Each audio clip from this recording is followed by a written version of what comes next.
empowered by the strength of our Srila Prabhupada and the previous acharyas, we are gathered together in Sri Navadvip Dham. Kali Yuga is a time that is especially predominated by the tendency of quarrel and hypocrisy.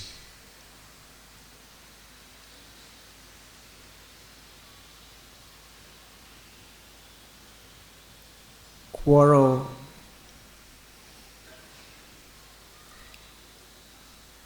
is so often rooted in a very diseased, feverish state of the false ego, ahankar. People have such deep-seated conditioning. We want to be the person who knows. We want to take credit, receive credit for whatever we've done. We want to claim that our abilities, our intelligence, our influence belongs to ourselves. Humility really is just a matter of being honest.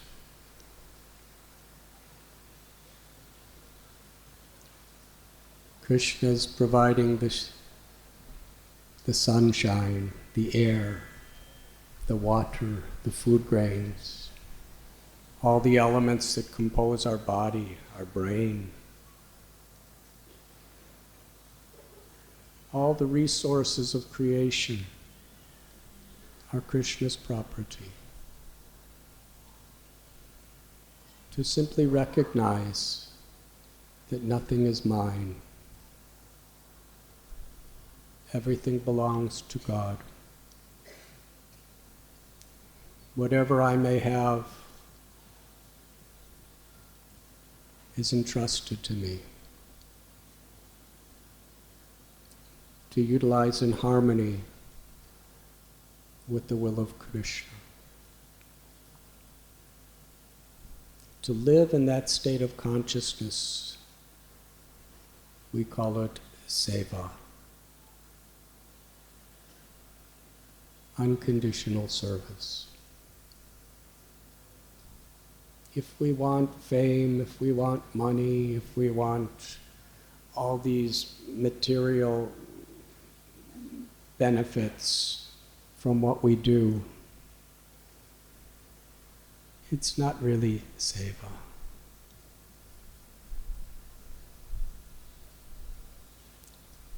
Today, we had a very beautiful ceremony in the rain and the wind, under the dark clouds, for Kulangana Mataji, who recently passed from this world.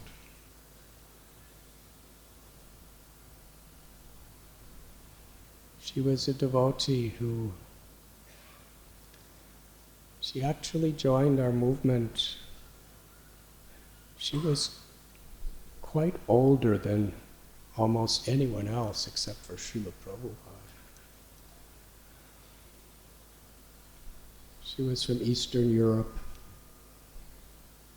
When she was a child, she endured the tragedies of the Nazi occupation of her country before World War II and during World War II. But she, as soon as she met devotees, I think in London, she just fell in love with devotees and fell in love with Krishna and fell in love with Srila Prabhupada. Was eager to distribute his books, eager to cook for him, eager to do everything.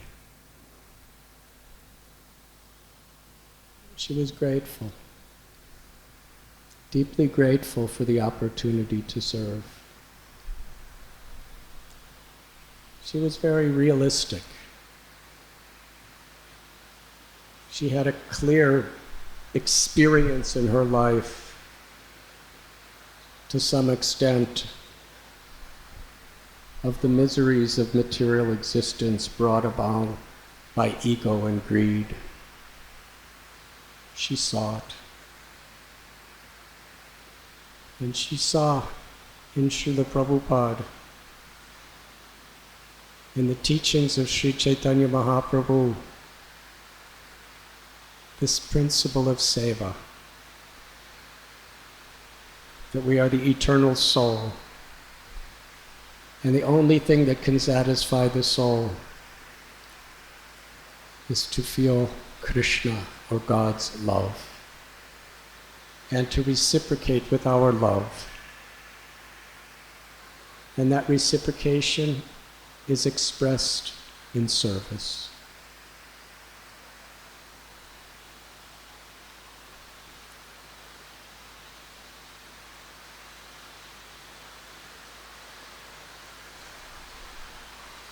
She was pained to hear any devotee criticized. She just loved to hear the glories of Krishna. Srila Rupa Goswami tells us when we actually gain a taste for hearing about Krishna, then we become detached. We lose all taste whatsoever for the gossip of this world.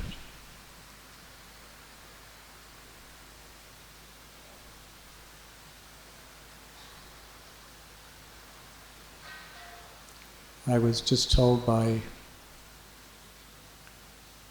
our very esteemed, worshipable Mandakini Devi is with us. She's also one of those types of people.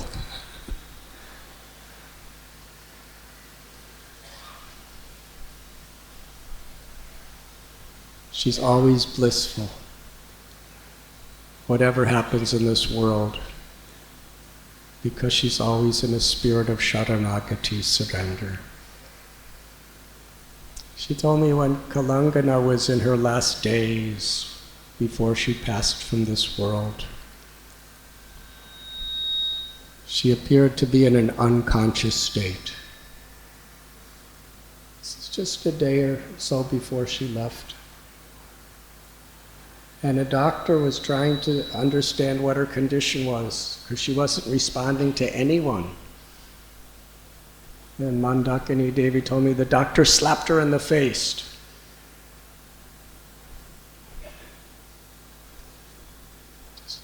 A doctor kind of slap. To try to revitalize something. And she chastised him. Motherly chastisement. Motherly chastisement is with no ill will. She said, "Why are you disturbing me? I am preparing to go back to Godhead." Did I say it correctly?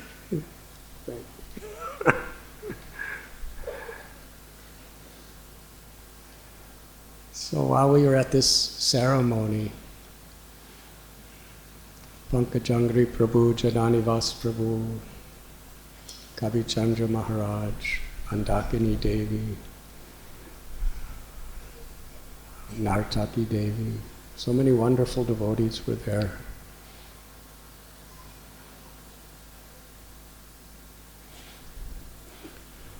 We concluded it by taking Ganga water in our hands and saying a beautiful prayer and then offering it back to Mother Ganga. And Srila Prabhupada, he quotes from the previous acharyas the analogy that when we take water from Mother Ganga, How many handfuls of water is in Mother Ganga? Especially in a rainy day like today, it was storming, just after the monsoons. There's asankhya, countless handfuls of water in Mother Ganga. And it keeps coming from the glaciers, from the spiritual world. So when we offer that with a prayer, she doesn't need that water. But if it is offered with love and devotion, Mother Ganga becomes conquered by that little handful of water. Even if it's from a little tiny hand of a child. Patram pushpam palam toyam yome bhakta prayachchati. Because Ganga Devi is an expansion of Srimati Radharani, Krishna Shakti. She's the love of God that appears in liquid form to bless those who seek that blessing from her.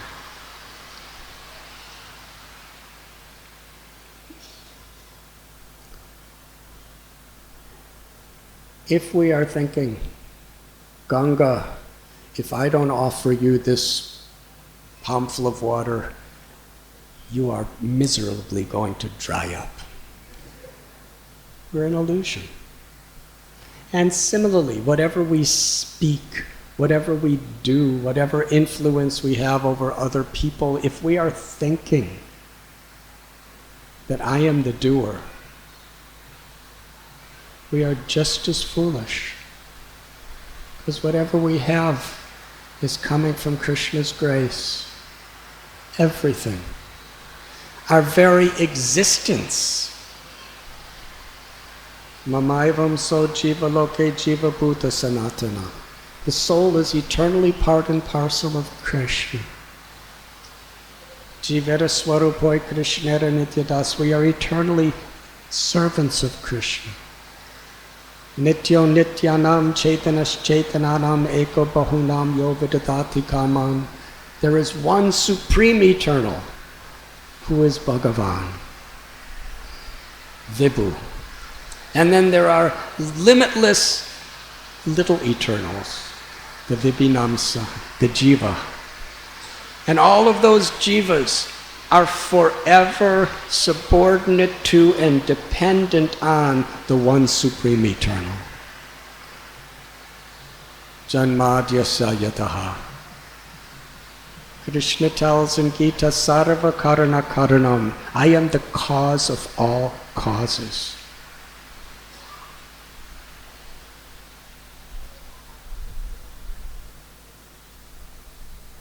Seva is whatever I have. Krishna, I'm yours. My body belongs to you, my mind belongs to you, my soul belongs to you. My intelligence belongs to you. My family belongs to you. My friends, the whole world around me, all my wealth, all my abilities, everything is yours. And the beauty of life is I can use it to serve you with love, to be an instrument of your compassion.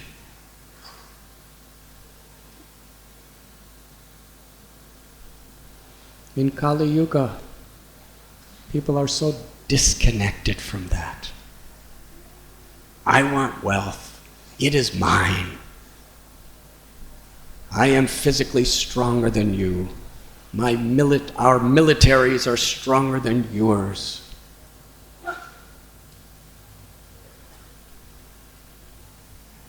Srila Bhakti Siddhanta Saraswati Thakur has taught us that everything is potentially spiritual. If we simply recognize that it's Krishna's energy and just live in harmony.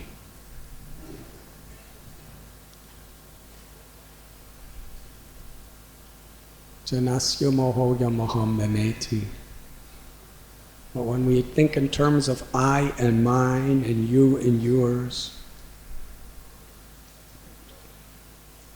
so much tendency for quarrel and hypocrisy.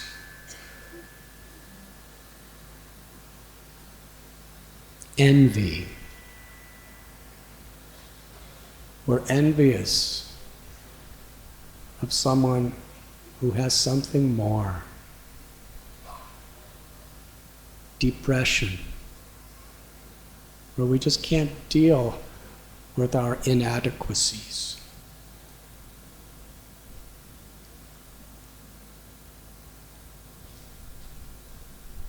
And we have limitless inadequacies on the material and mental level. But there's limitless hope and limitless reason to be happy if we simply recognize that Krishna is forever the merciful friend, Surada Sarva Bhutanam. He's the dearmost friend who's within my heart and within the heart of everyone. And nothing could ever change that. The best thing in life can never be changed. Suradam Sarva Bhutanam. That Krishna is our best friend and he's always with us within our heart. And within the heart of everyone too. And between every atom. And in every atom.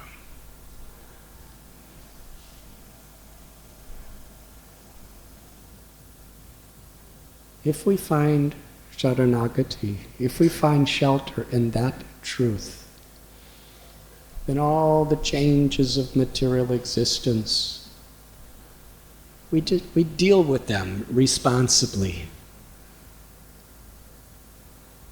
But they do not distract us. Bhoktaram jagatapasam sarvalokamaheshwaram suhridam sarvabhutanam gyatvam shantim richjati. Srila Prabhupada called this the peace formula.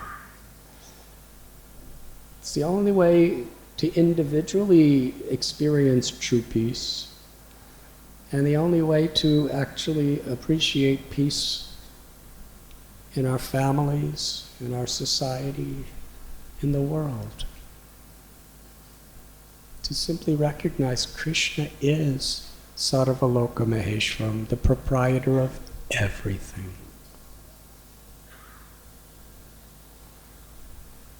And whatever little we have or whatever much we have is not really important. But we should be grateful for what we have. If we're actually grateful, gratitude is not dependent on the quantity of what we receive. Gratitude is simply a state of mind.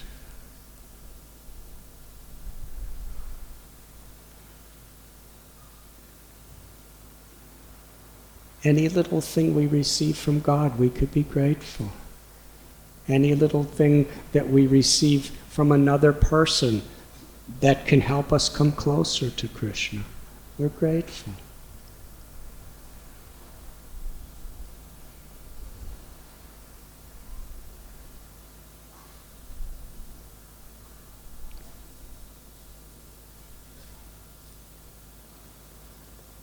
Krishna is the enjoyer. And Krishna is our ever well-wishing friend and benefactor. One who understands these principles can be peaceful in every situation. Because that is a peace that is transcendental to the ever-changing world. In Kali Yuga, people are so disconnected from these simple spiritual principles. There's so much competition on such an envious and unsatisfied level of consciousness. There's so much lack of gratitude. Everyone wants more and more and more and more. No matter how much you get, you're never happy.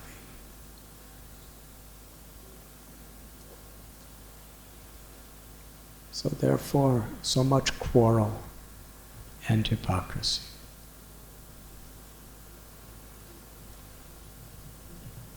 Srimad Bhagavatam tells that the age of Kali is an ocean of faults.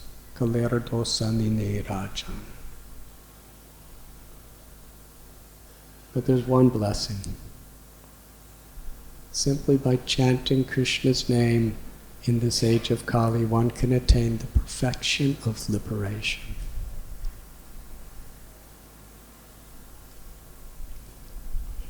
Our Vaishnava scripture tells that in the age of Kali, the holy places have a tendency to lose their strength and influence, except Navadvip. It gains more strength and influence. Why is that? Because not only the Yuga avatar, but Radha Bhavaduti Suvalitam Nomi Krishna Swarupa, the crest jewel of all incarnations. Paramakaruna Pahundu Ijana Nitai Gaurachandra. Tava Avatara Sarasya Romani Kevala Ananda Kanda. Lord Chaitanya is the essence of all incarnations. Nitai, Gaurachandra, they are supremely merciful, compassionate. And their abode, where they are eternally performing their pastimes on the spiritual platform.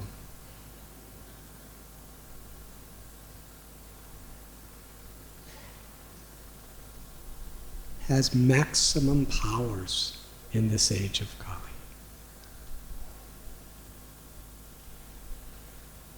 Srila Prabhupada built a beautiful temple in his eternal home of Vrindavan. He built a wonderful temple in his office of Mumbai.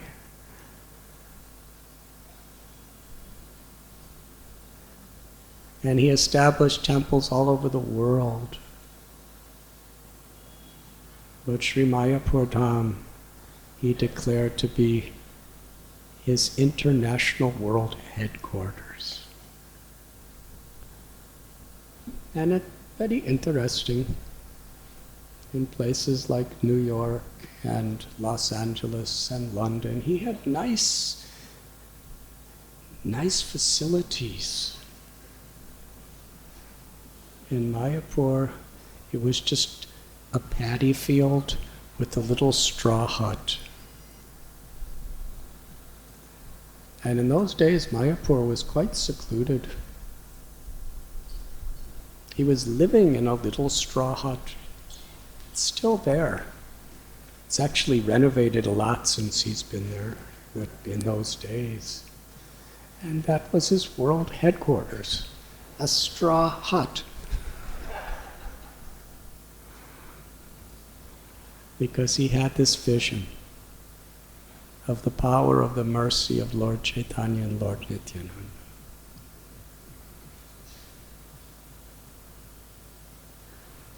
Yesterday we were discussing how in the year 1486 Lord Chaitanya appeared in the month of Palgun at the time of a lunar eclipse. He was born under a neem tree and given the name Nimai. Although he's the all-powerful Supreme God, the source of all incarnations,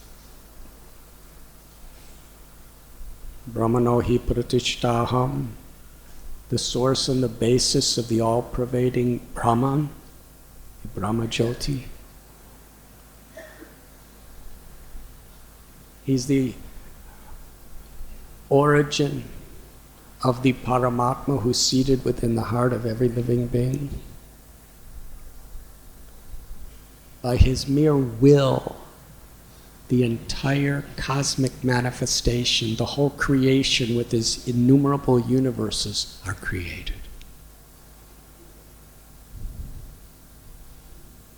We see within human society, so many things are accomplished by someone's will. It's like we see this beautiful temple of the Vedic planetarium, how it is coming up in such a glorious way.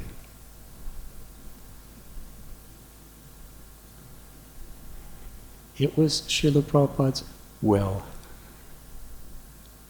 Srila Prabhupada wanted such a temple that would attract people from all over the world to come to experience the mercy of Lord Chaitanya and Lord Nityananda. He had so much faith in the power of the grace of this Dham, this holy place.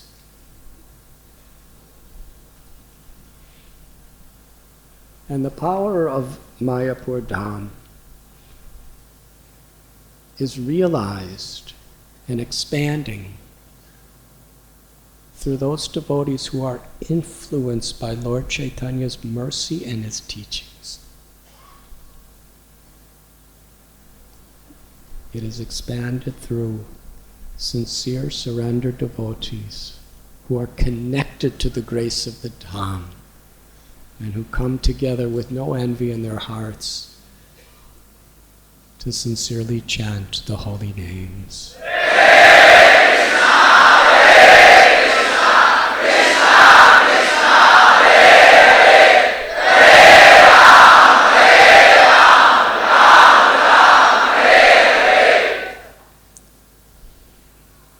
Srila Prabhupada had faith in the mercy of Lord Chaitanya and Lord Nityananda, the Panchatattva. Faith in the mercy of Rupa and Sanatan and Raghunath Das Goswamis, the 6 Goswamis, who were entrusted with the mission of Sri Chaitanya Mahaprabhu. Complete faith in the mercy of the Guru Parampara and his own Guru Maharaj, Srila Bhakti Siddhanta Saraswati Thakur Prabhupada. He also entrusted his faith in each and every one of us, that we would take responsibility to receive and expand the grace of Lord Chaitanya and Lord Nityananda by our chanting. The Temple of Vedic Planetarium, Srila Prabhupada, it was his will, and he manifested by sharing his idea. Then he stressed it. And in those days, Mayapur Dham had kind of just come out of the hut stage, the straw hut stage. And there was just a little building being built. And Srila Prabhupada's talking about this temple of Vedic planetarium, a massive, incredible, that will attract tens and thousands of people to chant and dance and hear about Krishna and learn about the message of Sri Chaitanya Mahaprabhu, the spirit of that message as well, was inconceivable.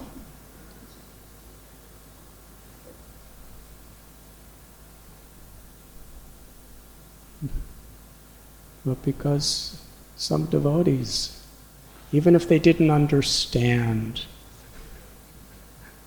they believed that if Srila Prabhupada wanted us to do this, let us do it. It's beyond ourselves.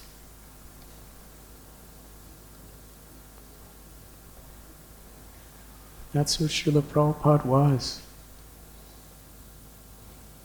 When Srila Prabhupada was living alone, practically penniless, in the ghettos of New York City, Bowery. If you look at his diary, he spent 8 cents to get potatoes because it was Krishna's money. He kept track of everything. even the slightest pennies.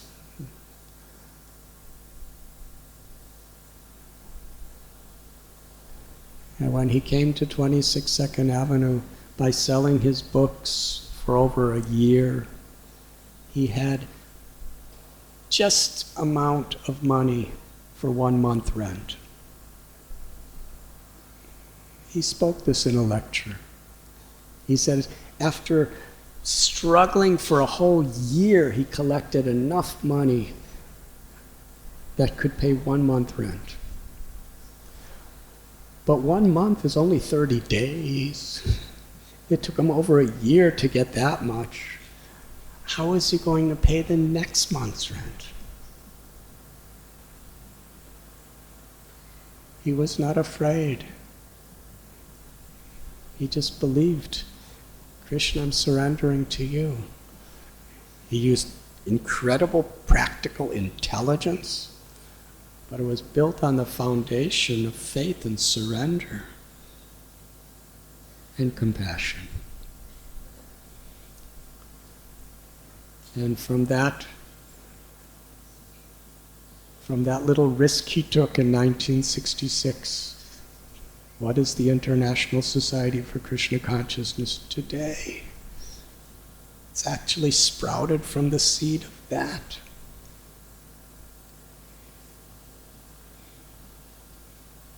When he was on Jaladuta, he didn't have anything. But he had the will. So even if, whether we understand or don't understand the Temple of Vedic Planetarium, let us all really try to make it what Prabhupada wants it to be. Because he gave us the responsibility. He gave us the responsibility through our behavior, through our being faithful to our sadhana, that we could become purified. Purification is often a gradual process. But we have faith. If we're hearing Srimad Bhagavatam, Bhagavad Gita through the classes, through reading, through speaking, it will give us faith to continue with enthusiasm and determination and patience. Even if it appears we're not getting the results that we thought we would get. Actually, you may be getting it, but Krishna reveals it at the right time. All of you may be much more advanced than you could imagine. But if Krishna revealed it, you would be so puffed up. You would think I'm more advanced than everybody else. But he lets those material desires linger on, and your agitations and aggravations and anxieties. Actually, you're beyond that, many of you, most of you. But Krishna's letting all that stuff because he wants you to become humbler than a blade of grass. Lord Chaitanya Mahaprabhu was praying here in Navadvip that I have no love for Krishna. He's Krishna with the supreme love of Sri Radharani, and he's saying, I have no love for Krishna.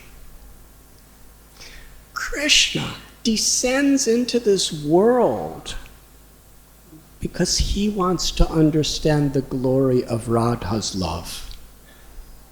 And that's who Lord Chaitanya is. And he's saying, I have no love for Krishna. If I had any love for Krishna, I could not live in separation. The fact that I'm still alive means I have no love for Krishna. So please don't get depressed if you don't think you have love for Krishna. Because if you do think you have love for Krishna, you'll probably be you'll be really proud, arrogant. And then you have to pretend to be humble.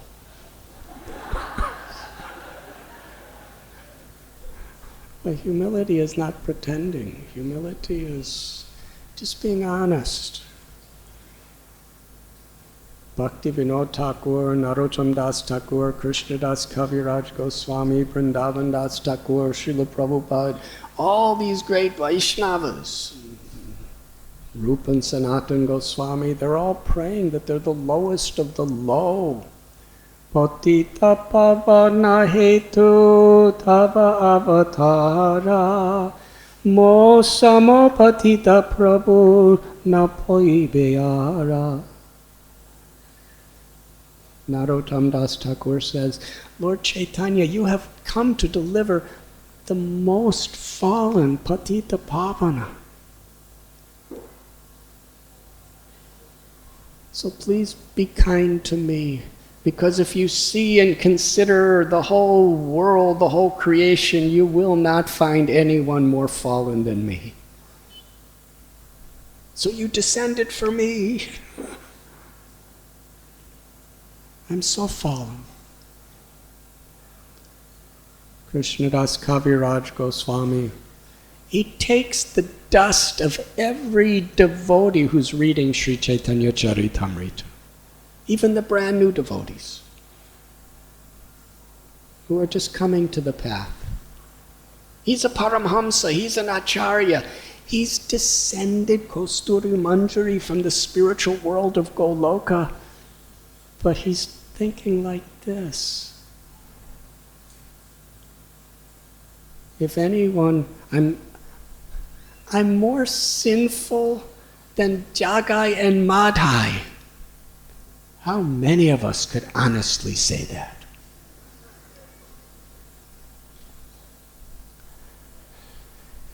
I'm lower than a worm in stool. If you told a psychiatrist or psychologist that, they would give you so many medications.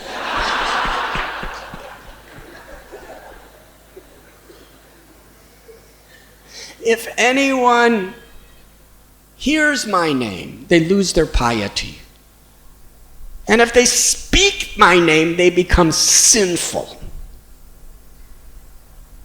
This is the way every pure devotee thinks. And Srila Prabhupada was very strong to tell us they're not just saying this as some sort of poetic song. They feel it. They mean it. How could anybody be happy in that state of mind? This is a really important question. Without Krishna, if you have that state of mind, you're really miserable. But with Krishna, that state of mind brings Krishna completely, fully manifest in your heart. Because Krishna, you're so beautiful. Aishwaryasya samagrasya viryasya yashashashriya. Krishna has all the 6 opulences in full forever. We want to be important by being beautiful, or learned, famous, wealthy, strong, powerful, renounced.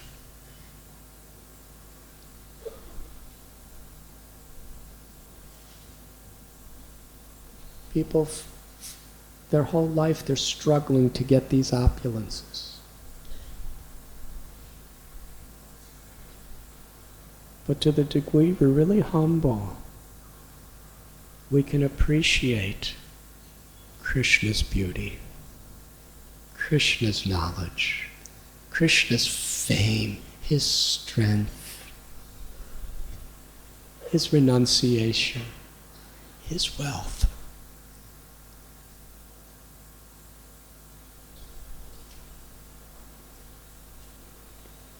On our deathbed, what do we have?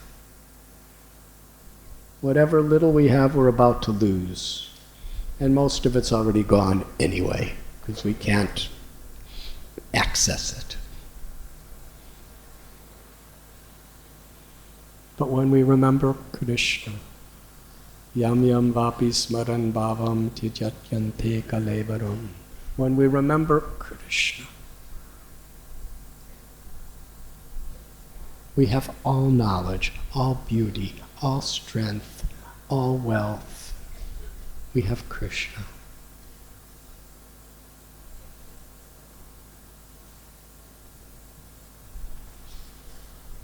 Sri Chaitanya Mahaprabhu is Krishna. But just like Krishna, when he appeared in Vrindavan, and he's eternally performing his pastimes there for those who have their eyes awakened through the vision of pure love.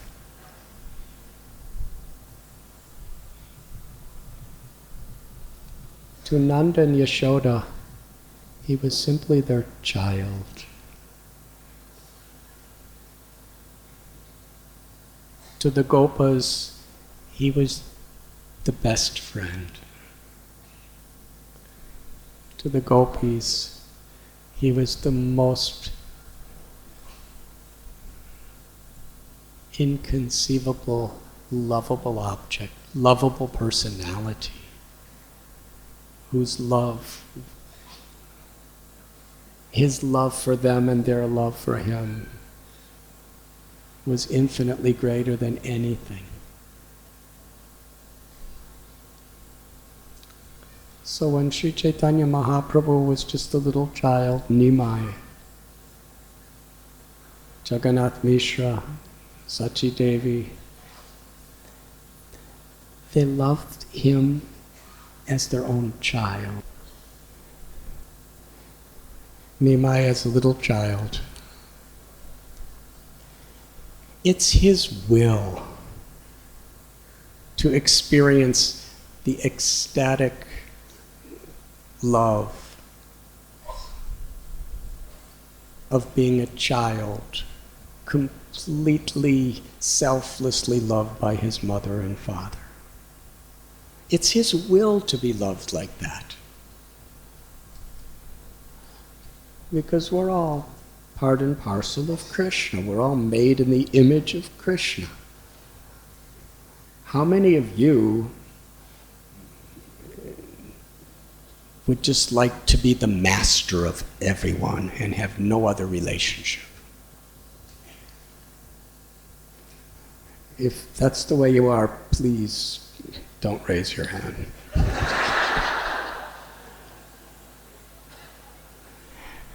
We want parents who are going to chastise us sometime. Lord Chaitanya was a sannyasi. After he took sannyas, he came to Shantipur, and his mother was sitting down, and he offered his prostrated obeisances to his mother and cried and said, "From my very birth, you took care of me. My whole life you showered me with your love. Whatever devotion for Krishna I have, I got it from you. I must have been a madman to take sannyas. I had no right to hurt you like this. Now, if you wish, I will just be with you." And Sachi Mata took this crest jewel of all sannyasis on her lap and embraced him and cried. And everybody was crying. Lord Chaitanya, we want to be loved like that. We want friends that aren't just obeying everything we say. We want friends who are equals. Otherwise, there's something seriously dysfunctional in us, which is actually quite common in Kali Yuga.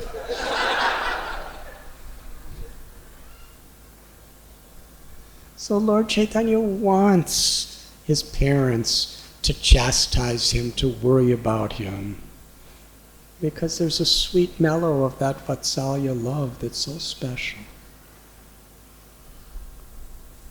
So he was just like a little boy.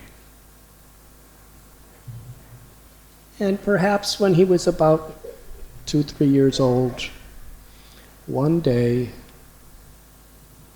a Brahmin who was on pilgrimage came to the doorstep of Jagannath Mishra's house. Jagannath Mishra saw him. Jagannath Mishra was a pure devotee of the highest level, to be God's father. The absolute truth, the Para Brahman, is crawling in his courtyard like a little baby. So when he saw this pilgrim Brahman, he recognized what a pure heart he had. And Jagannath Mishra never thought he was great. He was just grateful. That's a devotee. He said to the Brahmin, I could see that you have so much realization. Please tell me, where are you from? And the Brahmin said, I don't have a home. He said, due to my uncontrolled flickering mind, I'm always wandering from one place to another. Jagannath Mishra said, you are wandering like this by the grace of Krishna to fallen householders like me.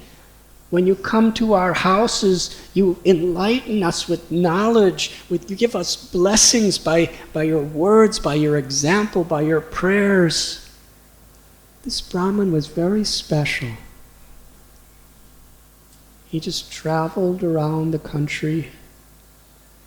Around his neck he had hanging a small deity of Bal Gopal and also a Shalagram Shila.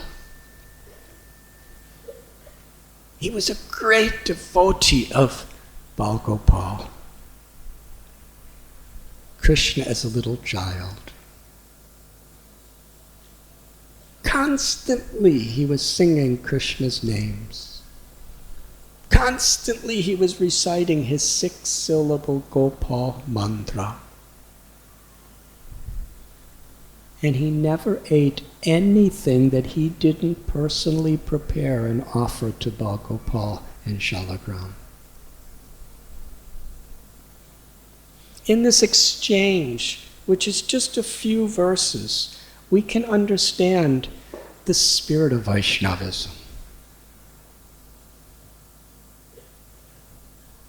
Jagannath Mishra, how exalted he is. He's declaring himself to be a very fallen soul who so deeply needs the blessings of a sadhu to come to his home. And the sadhu is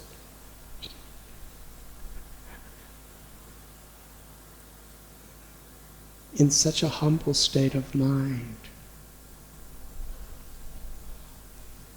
So they spoke for some time. Jagannath Mishra brought him in the house, gave him a nice little seat. Jagannath Mishra washed his feet. This person is penniless. He's just wandering around. He has no possessions except 2 little Krishnas hanging from his neck.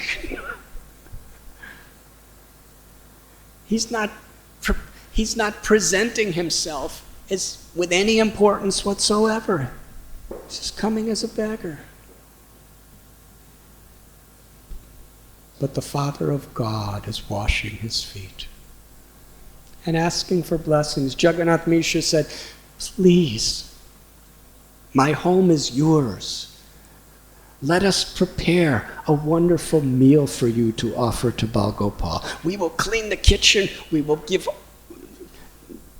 best possible bhoga we have, and you could prepare it and offer it to Gopal. The Brahmin was very grateful. He went into the kitchen. As he was cooking, it was with so much devotion, because he's cooking for Krishna. He's not seeing all the little gopals hanging from his neck, just going around with him wherever he goes in the world. He was recognizing that this is the Lord of Vrindavan. With his heart, with his soul, with his body, mind, his words, he put so much love into what he prepared. And after he prepared this wonderful meal, including rice, he sat down. He placed the offering before Balgopal and Shalagram, closed his eyes, and went into meditation, chanting the 6-syllable Gopal mantra. As he was making the offering, little Nimai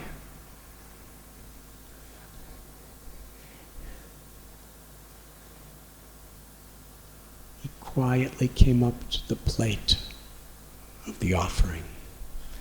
When the Brahman opened his eyes, Nimai was smiling. Such a beautiful golden complexion. Large blossoming lotus eyes. He didn't have any clothes on, but he had dust because he was out playing.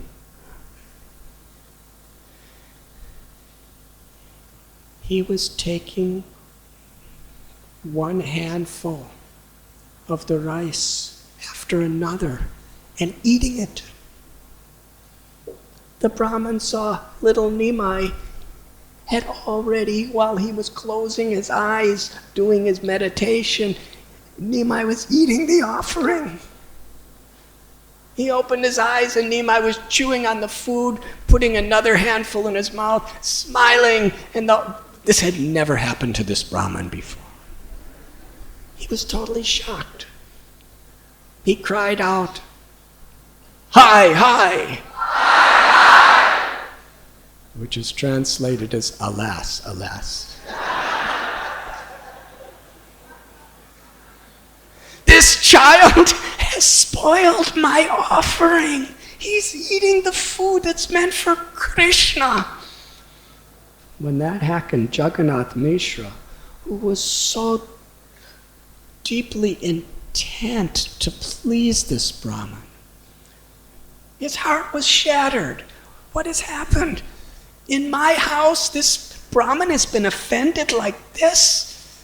He picked up a stick and chased after Nimai, and the Brahman jumped up and he took hold of Jagannath Mishra's arm and said, "You can't hurt your son for this. He's just a tiny boy, hardly 2-3 years old. He doesn't know right from wrong. He's a child. You can't punish a child who doesn't know any better. It's not right." And all the people in the family came and said, "Jagannath Mishra, control, please."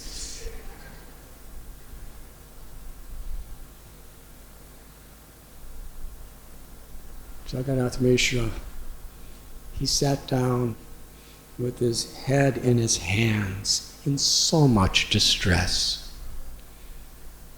This was his mood of service. Jagannath Mishra said, "We'll clean the kitchen, bring new bhoga, food, cook again." The Brahmin, he was very philosophical. He said, "It is not the will of Krishna for me to eat nice food today. I travel in the forest. I rarely get nice food like this. Usually I just eat some roots and fruits. So if you have any roots and fruits in your house, just give me the roots and fruits. It's not my destiny today to eat this nice prasad." Jagannath Mishra and the whole family, they were touching the feet of the Brahman and begging him, "Please, please cook again, please cook again." He said, "All right, I will cook again."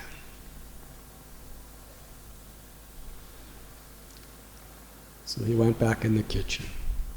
Sachi Mata, knowing how restless little Nimai was, she took her little child in her arms and went to a neighbor's house. And so many ladies were there were guarding Nimai.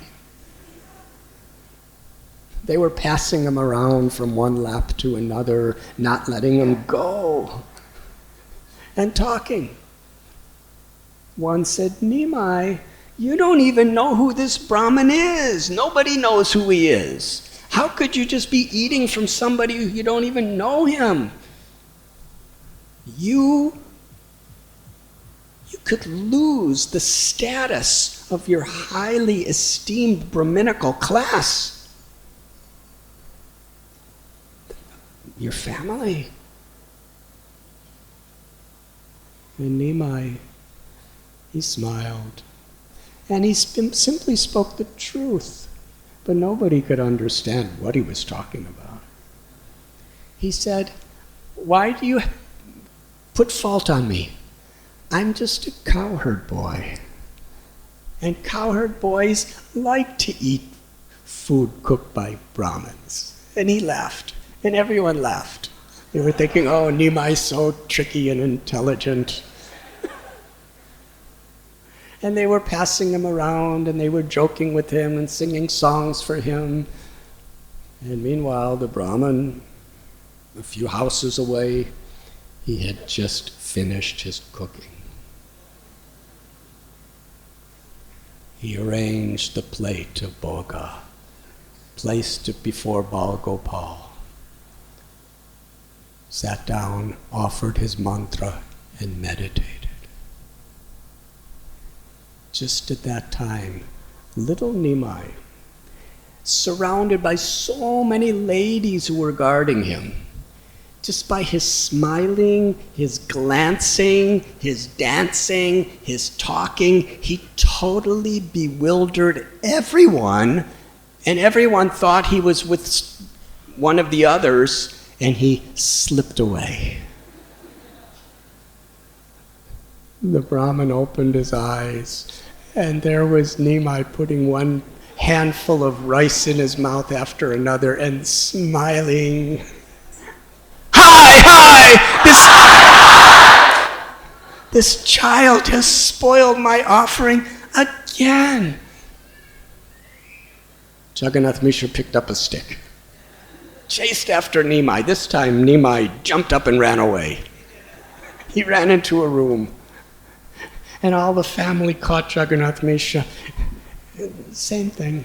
He's just a child. The Brahmin, he said, "Can't you see it's not my destiny to eat rice today? Just bring me some fruits and roots." The family was begging. Jagannath Mishra was sitting there in such a distressed condition with his head in his hands. He felt so ashamed that this special saintly guest has come to my house, and look what's happening.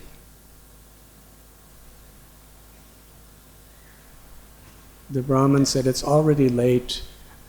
It's not, if Krishna doesn't give the permission for one to eat, no matter what arrangements one makes, even if one is very wealthy, even if one has so much food in the house, if Krishna gives you a fever, you can't eat."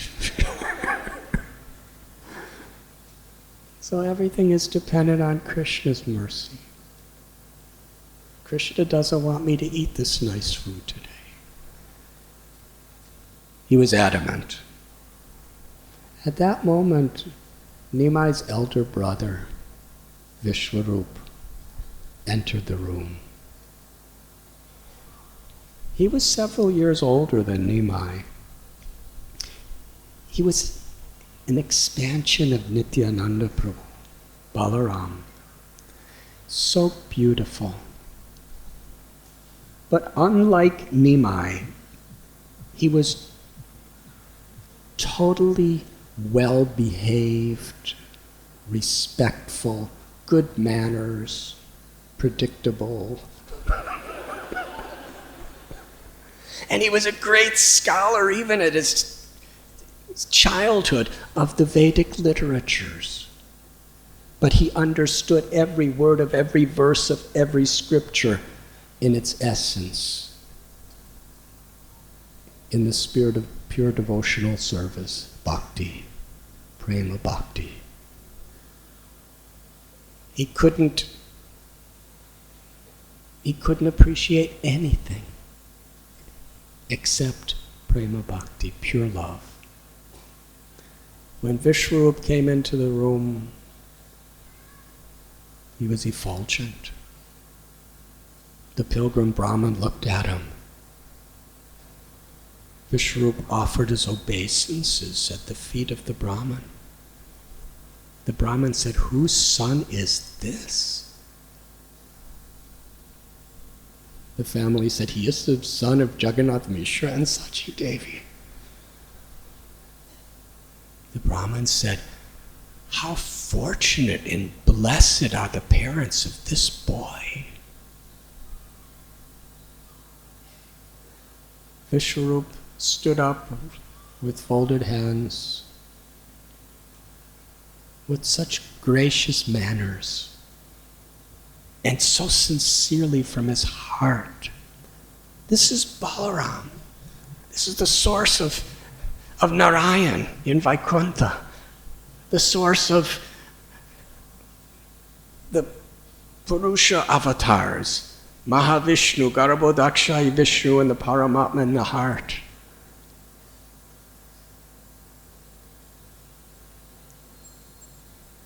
He's speaking. This world is so fortunate that great saints like you travel all around to give blessings to all of us. We are so fortunate that you have come to our house. It is so auspicious for our whole family. But it's so inauspicious that you didn't eat nice food. Please, cook again.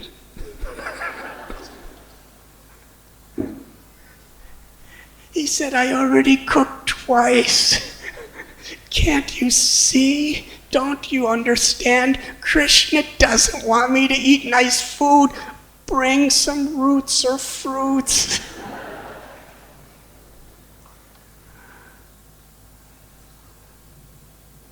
Vishwarup said, "Great saints like you are very compassionate. Paradukaduki. Other people's sufferings are their sufferings. Other people's happiness are their happiness. So please, cook again and remove the distress of my family and make them happy, because that's what you want." And then the whole family begged him. He said, "But it's so late. It's the middle of the night." And Vishwarup said, "It's not late." He said, "All right, I will cook again." So they cleaned the kitchen, brought in new boga.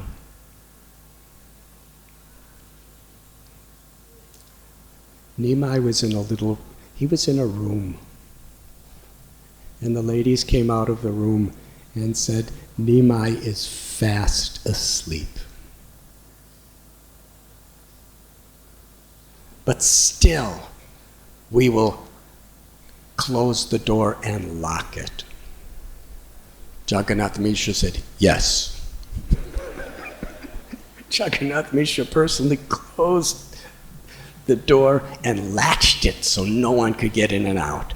Then Jagannath Mishra sat right in front of the door with his stick.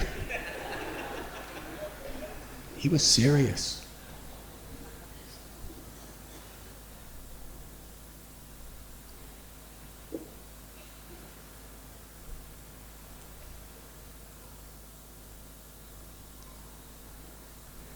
And several family members sat there with him.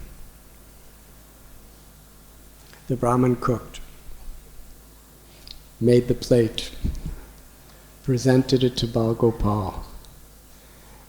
At that moment, little Nimai, who appeared to be fast asleep, he called for Nidra Devi. Nidra Devi is the goddess of sleep. She came to the house of Jagannath Mishra and put everyone except the Brahmin asleep.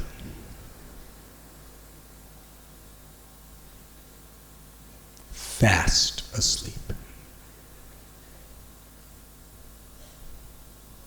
It was so quiet, so late. He chanted the mantra and meditated on offering this food to Bal Gopal, meditating on the beautiful pastimes of Bal Gopal in Vrindavan. Please accept this bhoga. When he opened his eyes, there was Nimai eating his offering. Hi, hi! Hi, hi! Nobody heard him. Everyone was sleeping. He said it again.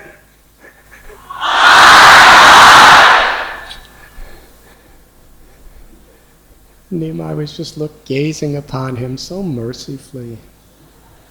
And then Nimai finally spoke to him.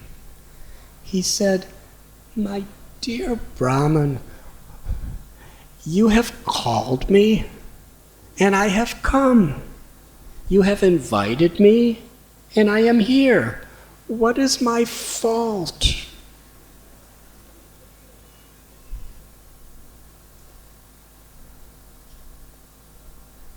At that moment, Nimai revealed an incredible darshan to this Brahmin. He had 8 arms. His complexion was... You have all witnessed the color of a monsoon rain cloud today. See that? It gives you a wonderful experience of this pastime tonight. His complexion was beautifully dark like a monsoon rain cloud, bluish in hue.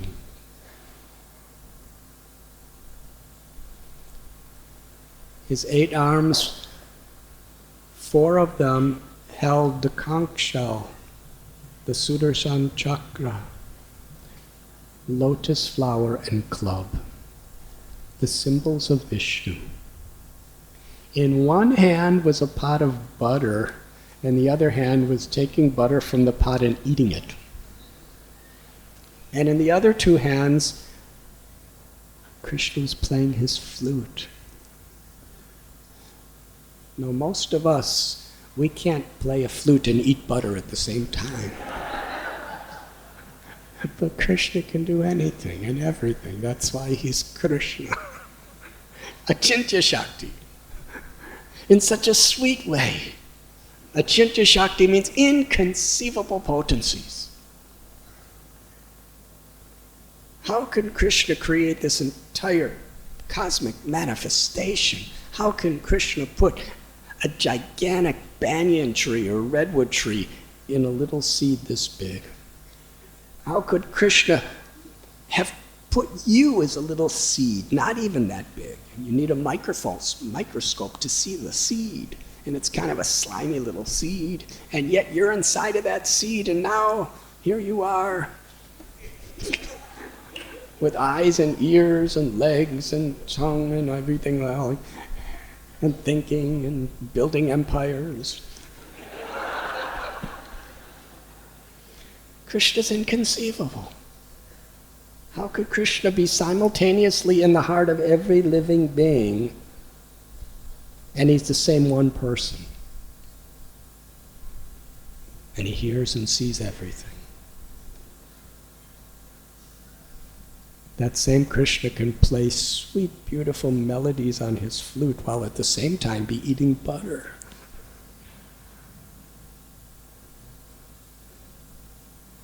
The Kaustubha beautiful celestial jewel, was illuminating all directions on his chest. There was a wonderful necklace. He had bangles and ankle bells.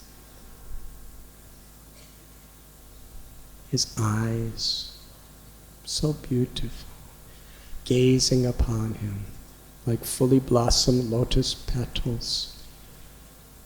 His nose like a sesame flower.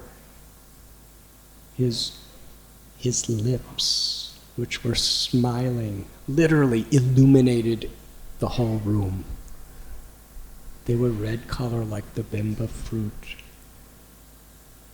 He had earrings that were swinging to and fro. The earrings were the shape of sharks.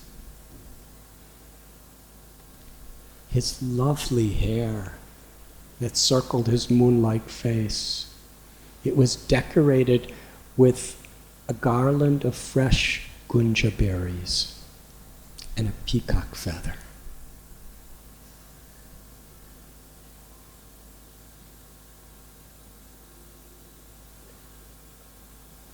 His cloth was golden like lightning.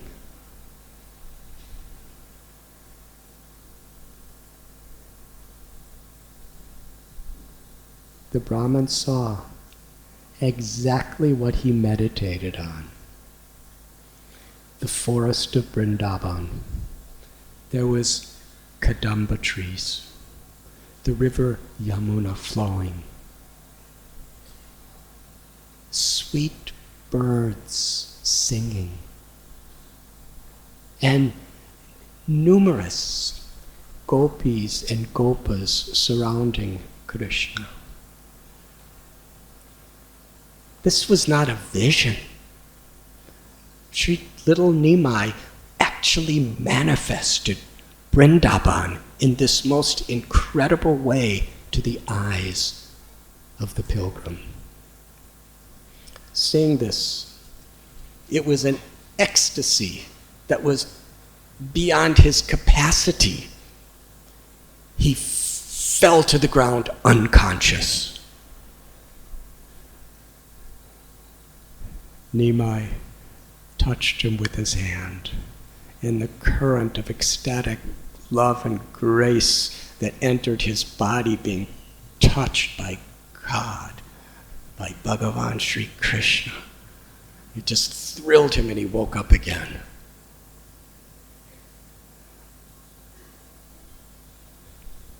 Tears poured from his eyes like the river Ganges. His limbs were trembling, palpitating.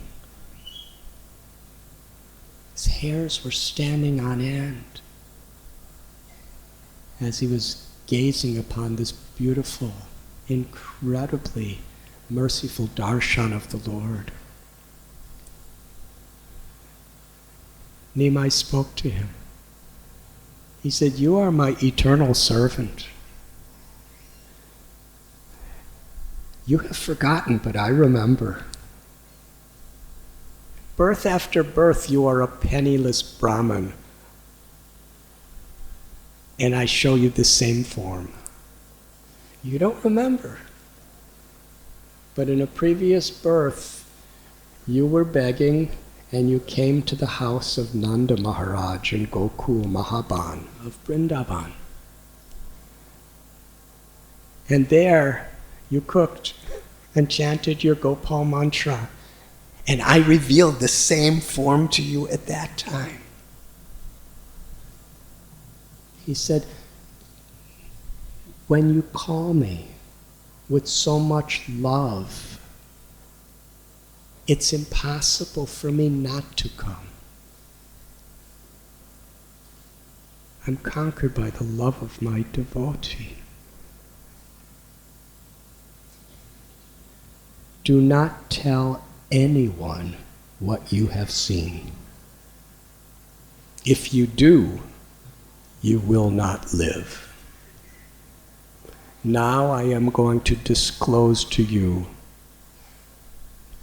a secret.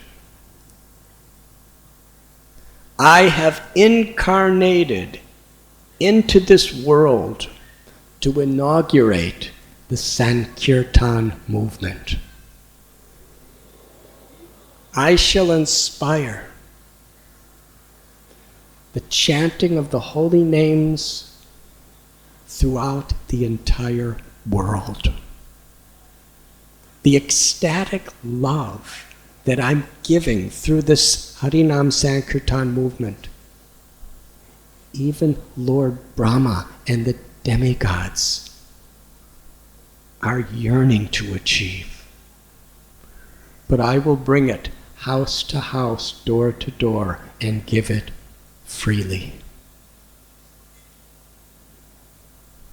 Now, Brahman, do not tell anyone what you see. But you will, for some time you can stay in Navadvip, and you could watch my pastimes. Then Nimai, that incredible, wonderful form of Lord Krishna, became little Nimai again. And he smiled. And he ran back into the room and jumped in the bed and went back to sleep. The Brahmin was in so much ecstasy.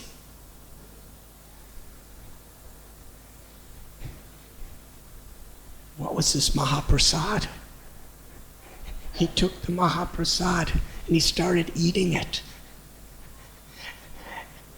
And he was so intoxicated with love for Krishna, he was smearing that rice on every limb of his body, and he was eating it. He was crying, he was jumping, he was dancing throughout the house, crying out very loudly, Jai Gopal. Jai Gopal. Jai Gopal. He woke everyone up.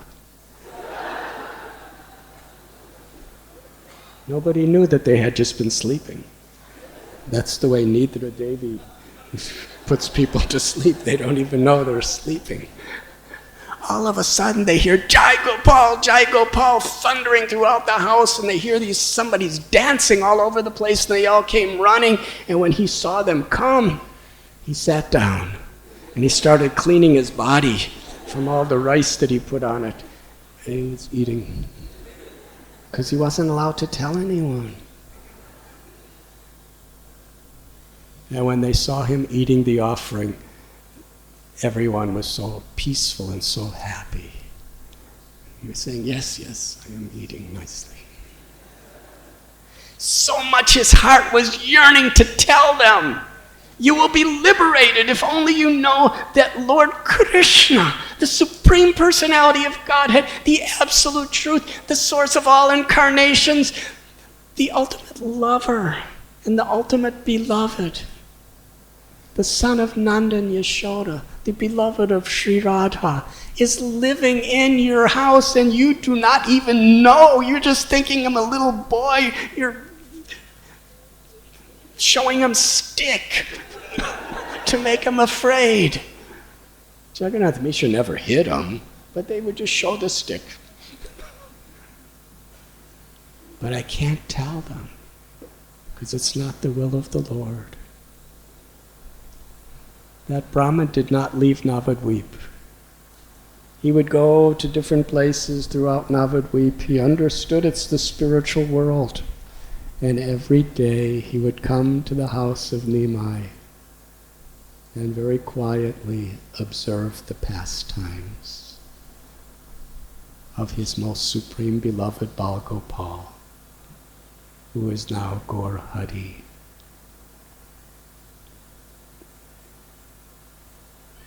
Vrindavan Das Thakur gives us a benediction. Whoever hears this story with a very sincere and faithful heart,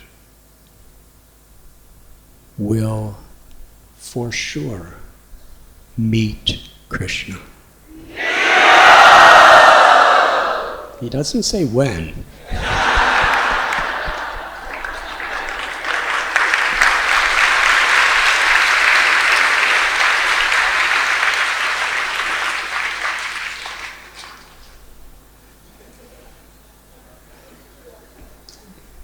We have to cultivate this sincerity. It's very important.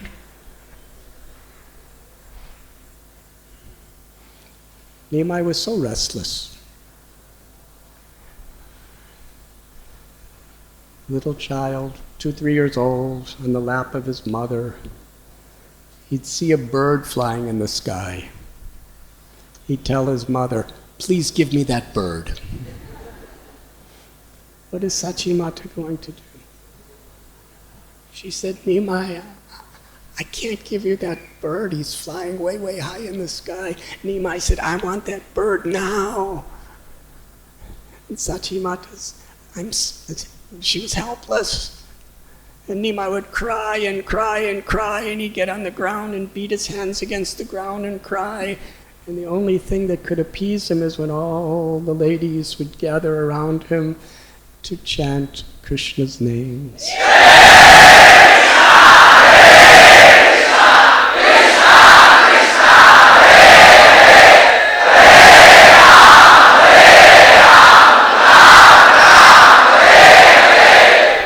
One night, Nimai looked out his window as Sachimata was singing him to sleep, and he said, "I want the moon.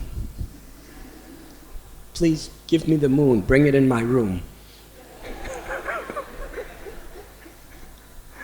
She said, "I can't give you the moon." And then he saw the stars. He said, I want some of those stars."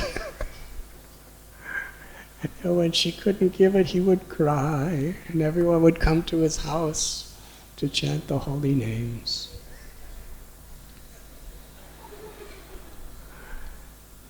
Why was Nimai doing this? Just to increase, improve, stimulate the love of his mother.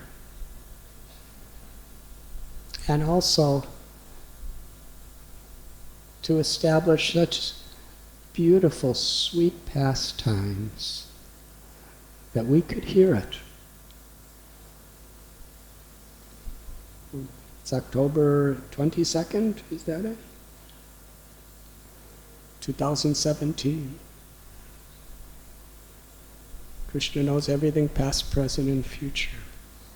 That for all time to come, people could hear these sweet pastimes, and it nourishes our love for Krishna. So beautiful, so simple, so sweet. God is the creator of the sun and the moon and the stars and the birds and everything. But he's a little baby saying, "I want it, I want it," and crying.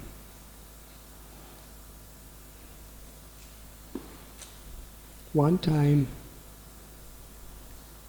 Nimai was crying. So everybody knew the solution. They gathered around him to chant the holy names. He cried louder. They chanted louder. He cried louder. They chanted with even more feeling, very, very loudly.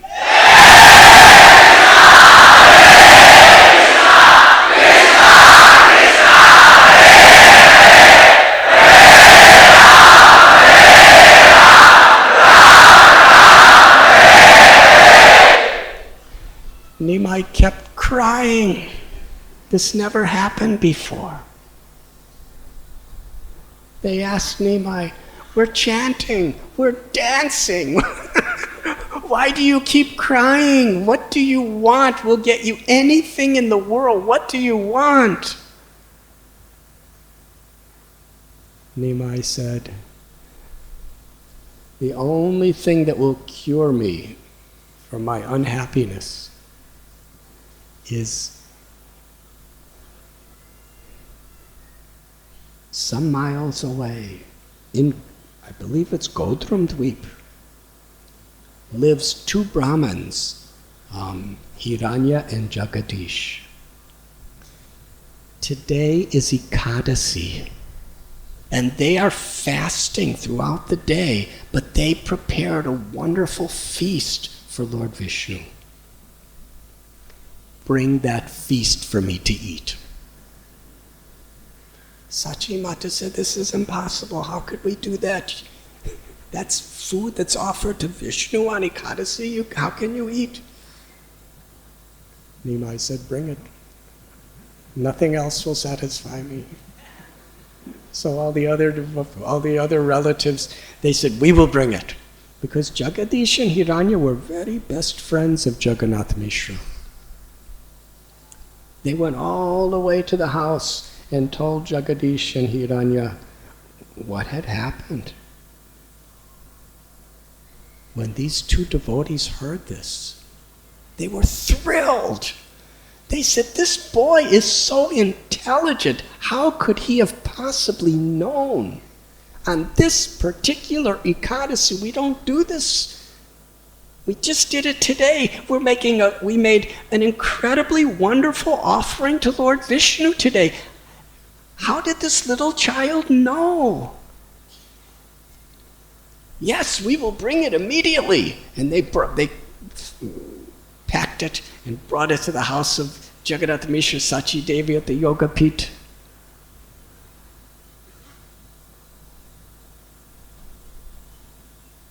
Hiranya and Jagadish understood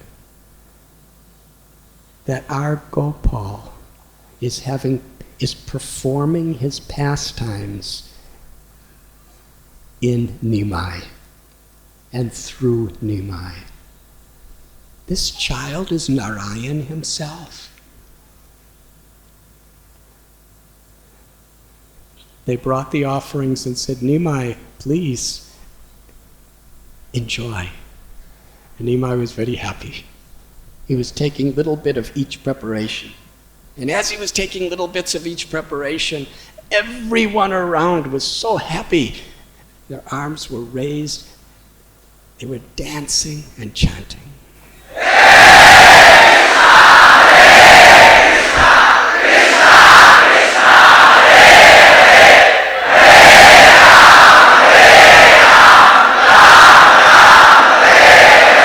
As they were chanting and as they were dancing, Nimai was dancing while he was eating the prasad. How beautiful that was. Seeing Nimai dancing and eating and dancing and eating and smiling and glancing upon everybody. That glance is the ultimate benediction. Ishvara Parama Krishna Satchidananda Vigraha Anadiradir Govinda Sarva Karana Karanam. Ishvara Parama, the supreme controller of all controllers, the cause of all causes, the source of everything that exists, whose body, whose personality is Satchit Ananda, eternal, full of knowledge and full of bliss. The three gunas, sattva guna, raja guna, tama guna, are the basis of material existence. Krishna is nirguna, which means he's not in any way connected to or affected by the gunas, the modes of material nature. Nirguna means he's totally transcendental. But he has transcendental qualities. Ishvara Parama Krishna Satchit Ananda Vigraha. His form is eternal, full of knowledge and full of bliss. And it is this Satchit Ananda Vigraha, this principle which is the basis of bhakti.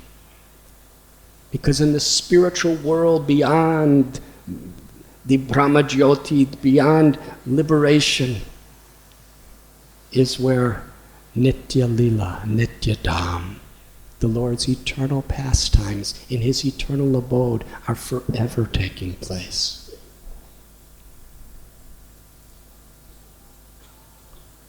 When little Nimai glances, when the Supreme Lord glances upon us, his love, his grace, Karuna Sindhu. Hey Krishna, Karuna Sindhu. We say hey when we're calling out. When we're in great need, we cry out, hey Krishna. When Draupadi was being disrobed by the demoniac Dushasana under the order of the demoniac Duryodhana in an assembly of respectable people, nobody could help her. She couldn't help herself. She cried, hey Krishna, hey Govinda. And when we're filled with gratitude to thank God, to celebrate the mercy of the Lord, we may cry out, hey Krishna, hey Govinda. Hey Krishna Karuna Sindhu. Krishna is an ocean of karuna, compassion. But it's not like these little puddle oceans we have in this world. The Atlantic Ocean, the Pacific Ocean, in Mumbai, the Arabian Sea, in Bengal, the Bay of Bengal and the Indian Ocean. They have so many shores, they have bottoms, they're very cold, very salty. So many different kinds of fish that can eat you. Karuna Sindhu, no shore, no bottom, a limitless ocean of compassion, of kindness, of love. When Krishna glances upon his devotee, that ocean of compassion is flowing from his heart through his eyes to completely purify, nourish, and liberate our souls with love. As Nimai was dancing and eating the food of Jagadish and Hiranya, he was glancing and smiling upon everyone. And all the devotees, their happiness was not that they were receiving the blessings of Nimai, the mercy of Nimai, the glance of Nimai. Their happiness, because they had received that mercy, their happiness was simply to see Nimai happy. Samsiddhir Haritoshanam.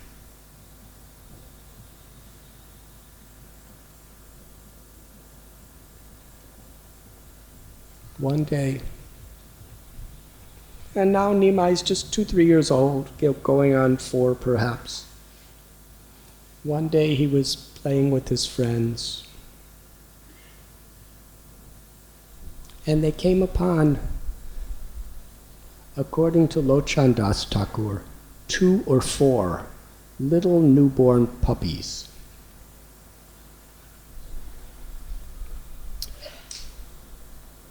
And they were so sweet looking. They started playing with the puppies. And Nimai decided to bring one home. And one of Nimai's friends said, Nimai, that's not fair. You took the best puppy. He's the most beautiful. Nimai said, no, it's not mine. We will all play with him. Come to my house. So they went to Nimai's house, and they were all playing and singing and dancing and playing with the puppy. And everything was so nice. And one of the little friends of Nimai was saying, oh, this is so nice. But then another friend started criticizing. Said, Nimai, why did you take the best puppy? Nimai said, why, whenever we play, you're always criticizing and making a scene like this? He said, because you took the best puppy, and he left. See, this happens even in Navadvip. But it all has a purpose. So that boy was really angry. He stormed out of the house as he was leaving. Sachimata, Nimai's mother, was just coming, approaching the house. He said, Sachimata, you should see what your Nimai is doing now. Because you see, in the house of a Brahmin like Sachimata, they have their temple, they have their Shalagram Shila, and usually you don't bring dogs into the temple room. They just had a small house. It was all a temple room.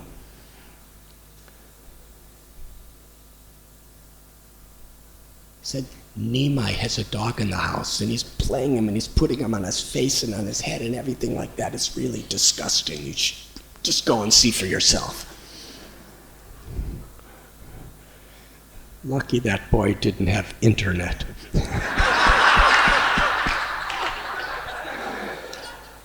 Social media and all that stuff. So Sachimata got really afraid. She went to the house, and there was Nimai. The puppy was on his lap, and he was embracing the puppy, and he was putting the puppy on his head. And Sachimata said, Nimai, what are you doing? This is the temple of Vishnu. You're coming from a Brahmin family. Don't you care for the status and the reputation of your family? You're breaking my heart. Nimai just smiled and said, but I like this puppy.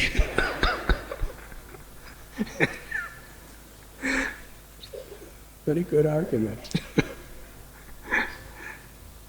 Sachimata said, you look very hungry. You haven't eaten yet today. Let me go to the Ganges, take your bath, I'll take care of your puppy, and when you come back, I'll have nice prasad for you. So Nimai said, okay. So when he went off with his friends to the Ganges, Sachi Devi let go of the puppy. Just sent him on his way. One of the friends saw this. He ran to the Ganges and said, Nimai, your mother let go. Your mother sent the puppy away. And Nimai ran to the house. He said, where is my puppy? And Sachimata said, oh, where is your puppy?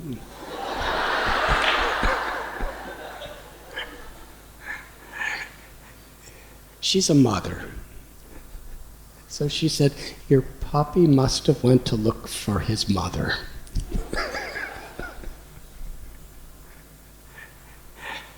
Nimai said, you let my puppy go. You sent him away. I love that puppy. He was a very nice puppy. Why did you do?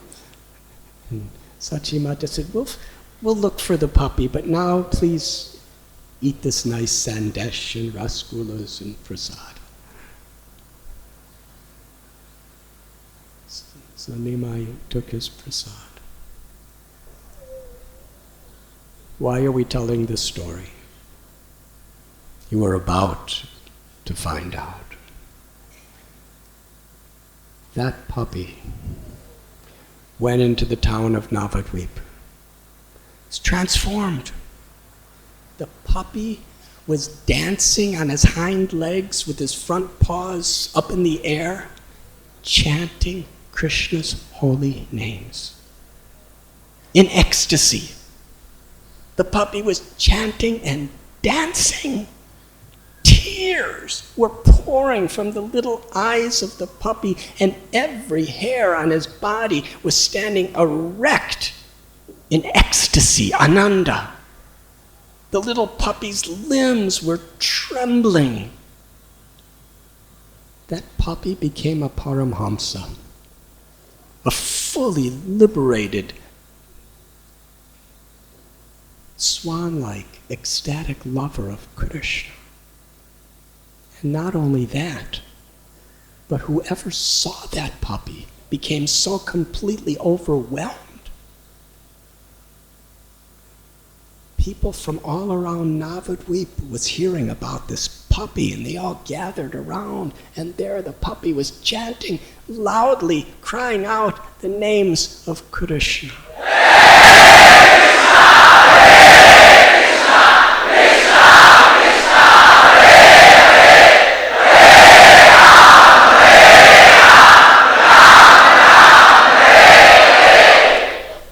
Hundreds of people were so moved. The puppy, Haribol, was inducing everybody. There was a kirtan of hundreds of people in ecstatic love, chanting and dancing as the puppy was leading the kirtan. That is the power of Nimai. He didn't just play with the puppy. That was an excuse to give that puppy the highest liberation of prema bhakti. In front of everybody's eyes, that puppy went into such a state of transcendental ecstasy that he fell down. He just laid there. And right in front of everyone's eyes, so that everybody, the Lord arranged it in this way just to show everyone the truth of Nimai's mercy. An airship from Goloka Vrindavan descended. It was magnificent. It had wonderful domes and beautiful celestial jewels and garlands all around it. And on it were residents of the spiritual world. They picked up the puppy, and as soon as they put him on this divine, celestial, spiritual airship, the puppy assumed his original spiritual form. He was effulgent like thousands of suns. Residents of the spiritual world were fanning him with chamaras to celebrate the mercy he had just received. And as it ascended into the sky, everyone was crying out Krishna's holy names. Brahma, Shiva, Sanaka, and so many great rishis, sages, and demigods with folded hands were bowing down before this puppy, offering prayers, weeping and crying. This is the mercy of Sri Chaitanya Mahaprabhu.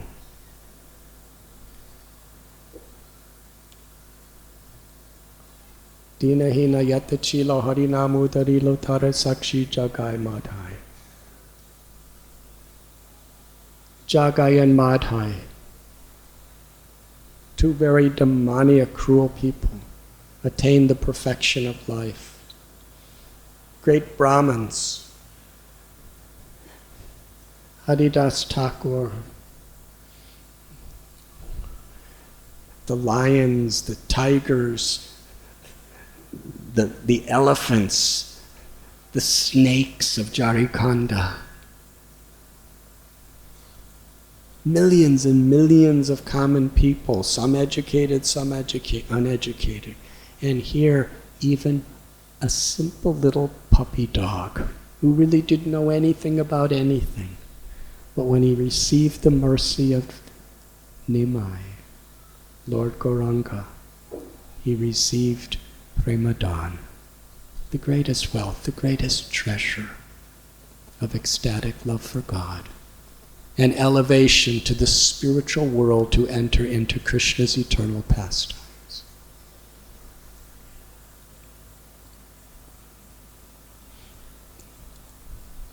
One day little Nimai, he was just about 4 years old, He was walking with his friends. And there was an older boy. He was kind of probably in his late teens. His name was Murari Gupta. Very learned. He was a Vaidya from a family of Ayurvedic doctors. And he was walking with some of his classmates, but he was like the senior among them. So he was like a teacher. He was speaking from different yoga scriptures. And as he was speaking, whatever mannerisms that he exhibited, Nimai, right behind him, imitated him. And that was really kind of insulting Murari Gupta. Even though the boy's only about 4, still, he was a disturbance. If Murari Gupta said something, Nimai would say it just like him, but in a very sarcastic way.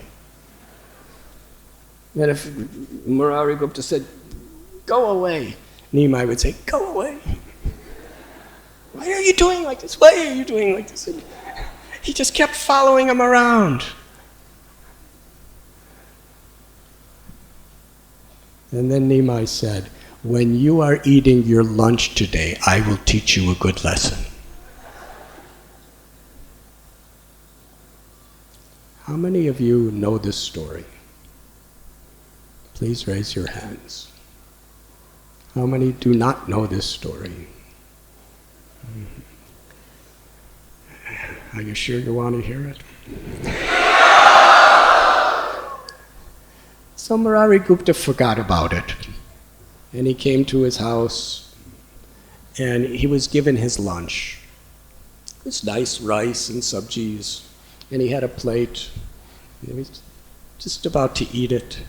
And little Nimai, he dressed himself up, really decorative. Put on really nice clothes and really nice sashes and little cloth belts and some jewelry, and he really dressed himself up very special. As Murari Gupta was eating lunch, right in the middle, Nimai entered the room. Murari Gupta looked at him. "This is Nimai. So what are you doing here? Why have you come?" Nimai didn't say anything. Murari Gupta kept eating. He looked at Nimai. "Why have you come?" Nimai didn't say anything, so he kept eating. Nimai very slowly, carefully, silently came closer, closer, closer, closer. Then he passed urine right into the plate and on the food of Murari Gupta.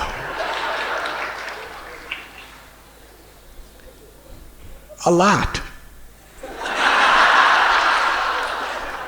Murari Gupta's rice was now floating in Nimai's urine.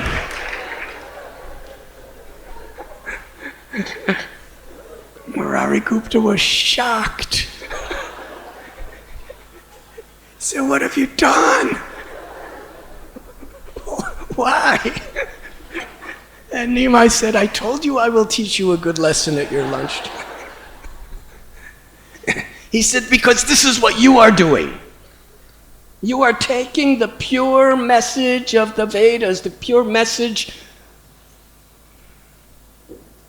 Bahunam janmanamante jnanavamam papadyate vasudeva sarvamiti samahatma sudurlabha."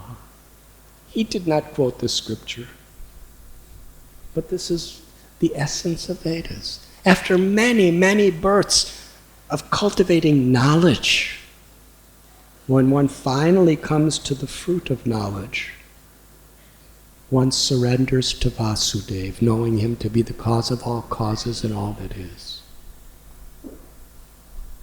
Nigama kalpatarorkalitam palam, the ripened fruit of all Vedas, is ecstatic love for Krishna, ecstatic love for Bhagavan, the Supreme Personality of God. He said, you are mixing up so many things. You are teaching bhakti, and you're speaking so many other materialistic, impersonalistic conceptions. It's just like taking wonderful rice prasadam and passing urine in it. This is the basic principle of Rupa Goswami's message. Anyabhilashita sunyam gyanakarmanya napitam anukulyena krishnanu shilanam bhaktiruttama. Pure bhakti is unmixed with any desire for liberation, for supernatural mystical powers, unmixed with any desire for material benefits or even elevation to the heavenly planets. Pure devotional service is simply for the satisfaction of Krishna. Sarva dharman parityaja mamekam sharanam vraja aham tvam sarva papebhyo mokshayishami masuja. Krishna tells, abandon all varieties of dharma and just surrender. This is not a sectarian concept. Nam namakari bahuda nija sarva shaktis. That one supreme truth has many names, has come into this world in many forms, many avatars, many great saintly teachers. But to surrender to that one supreme truth, to God, through loving service, without mixture of liberation, supernatural powers, simply as an eternal loving servant of the Lord. Murari Gupta understood what the little child was saying, because he was a great scholar himself. He understood what was the essence. And then little Nima ran away. Murari Gupta was so transformed by this. He could understand at that point, because Murari Gupta is an incarnation of Hanuman. He could understand that that little Nimai was his beloved Lord Sri Ram.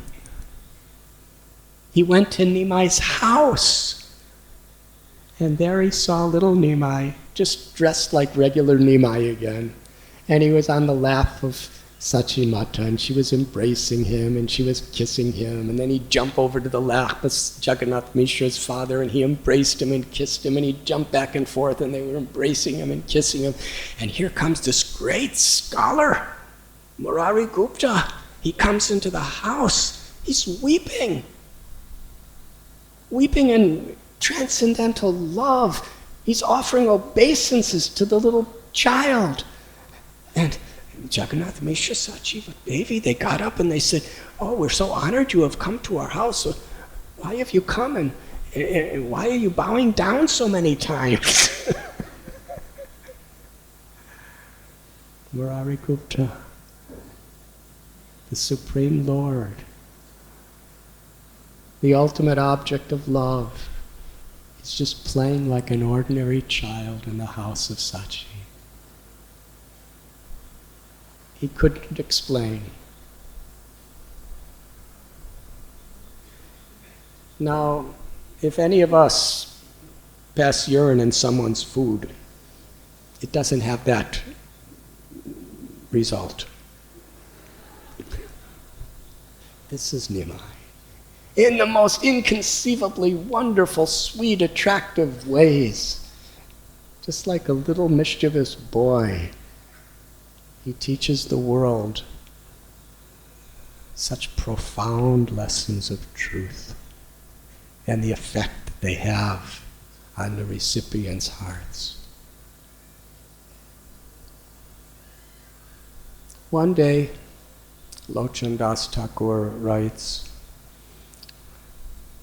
Sachimata was going to perform puja, worship, of the goddess Shashti. In Bengal, Shashti is a manifestation of the Shakti, Durga Devi. And she's especially worshipped in Bengal. It's kind of superstitious.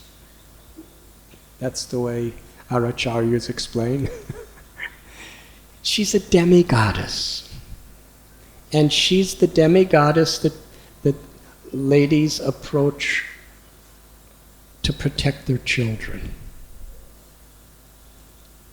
Srila Bhakti Siddhanta Saraswati Thakur tells that sometimes goddess Shashti is riding on a cat, and she has a little baby in her arms. That's goddess Shashti.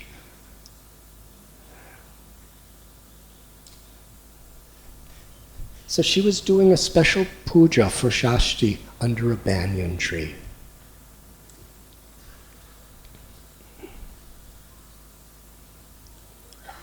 She was fasting, doing different ceremonies, and then she went home to cook wonderful sweets to offer to Shashti.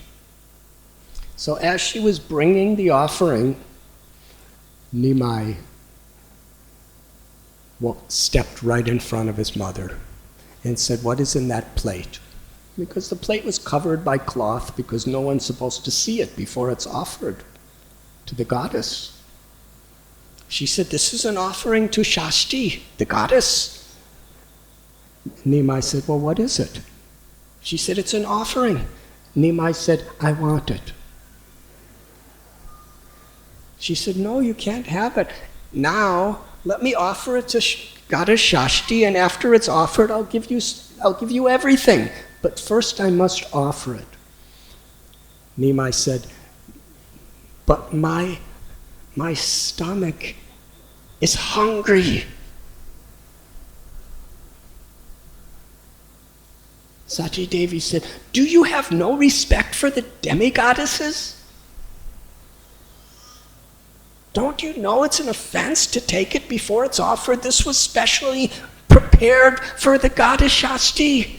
You're burning my heart thinking that you want to eat it now. You cannot do this." Nimai said, "Well, you are burning my stomach because I'm hungry." And then forcibly, little Nimai grabbed all the food and ate it. Sachi Devi said, "Don't you even have any respect or honor for the demigods or the demigoddesses, the devas and devatas, devis? How will you ever grow up? Don't you know that this is offensive?" And Nimai smiled. He quoted Srimad Bhagavatam, a simple verse that we've all heard. But in this context, it has such a beautiful meaning. He said, "I am the source of all the demigods, and I am the source of all the goddesses. When you offer water to the root of a tree, that water will naturally nourish all the branches, the twigs, the fruits, and the flowers of the tree. And similarly, when you put food in the stomach, that food will nourish all the senses and limbs of the whole body. I am the Supreme Personality of Godhead. By satisfying me, all the demigods and all the demigoddesses are satisfied." Devarshina, what is that? When you worship Mukunda, we fulfill the perfection of all of our services to all the demigods, all the demigoddesses, all the sages, all the rishis, all our parents, all our forefathers and mothers, all the spirits, like pouring water on the root of a tree. Nimai spoke these words with absolute certainty in his little childlike voice.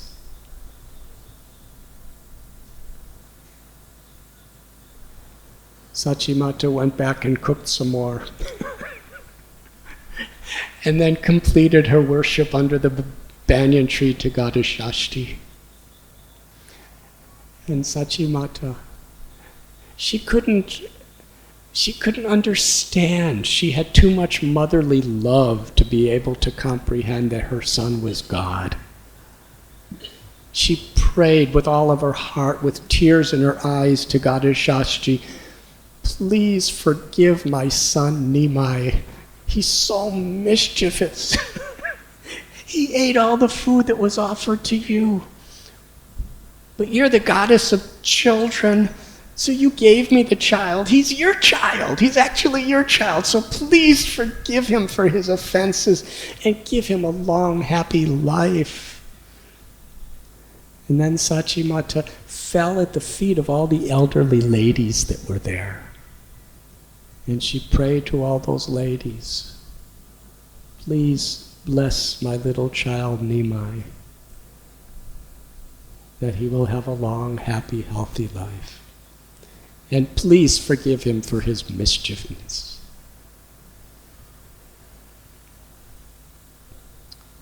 Today is Govardhan Puja.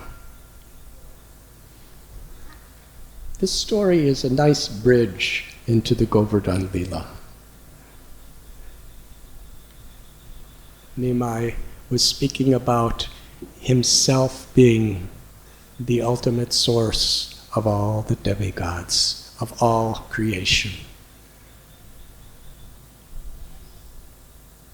Similar way, when Krishna was just 7 years old in Sri Vrindavan Dham, may I tell the story?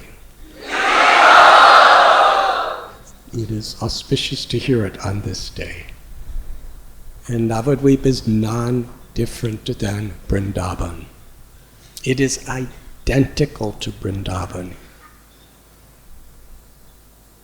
simply more magnanimous, more open to give the sweetness of the love of Vrindavan to the people who come here.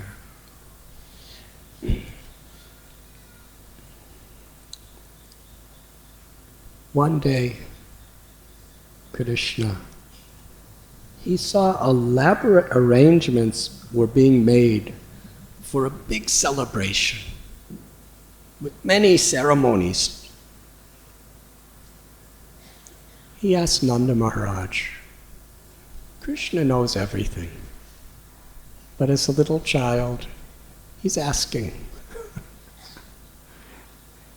He said, my dear father, please tell me what's happening here. So many people are doing so many activities for so many ceremonies and a big festival. What is this festival? What is this ceremony? I see actually you do this every year at this time. Please tell me about it. What is its purpose? Who is it for? What is the procedures and how it is done? Please tell me everything. And if you think that I'm a little boy and I won't understand, tell me anyway. And if you think it's a secret, you should know you should not keep secrets from family members, so please tell me. Krishna's so sweet. Nanda Maharaj, just to make Krishna happy, he said, for generations and generations, our family has performed this Indra Puja. Because we are Vaishyas, we are in the farming community. Our livelihood is by protecting the cows and by growing grains and vegetables. Farmers. In order for the cows to give milk, there needs to be nice grass. In order for there to be nice grass and nice crops growing, we require rain. In order to have rain, there must be good clouds. Indra is the demigod that is the superintendent who oversees the clouds and the rain. So we are dependent on the goodwill of Indra for our survival. for all the gopas, all the gopis, all the cows, all the calves, and everyone in Vrindavan. So every year we do this puja to offer our gratitude, to offer our worship for Indra to send the rains. Krishna listened. 7-year-old little Krishna. He said, it has nothing to do with Indra. It's about our karma. You see, the demigods and the demigoddesses, all they could do is deliver to us according to our karma. If we have bad karma, the higher powers orchestrate things in such a way to punish us. If we have good karma, they reward us. So we're not depending on Indra. We're all good people. We all have good karma. If we just do good deeds, then the rains will come. Anyways, look at the ocean. The ocean's not doing any yagyas, and it's raining on the ocean, and they don't even need water.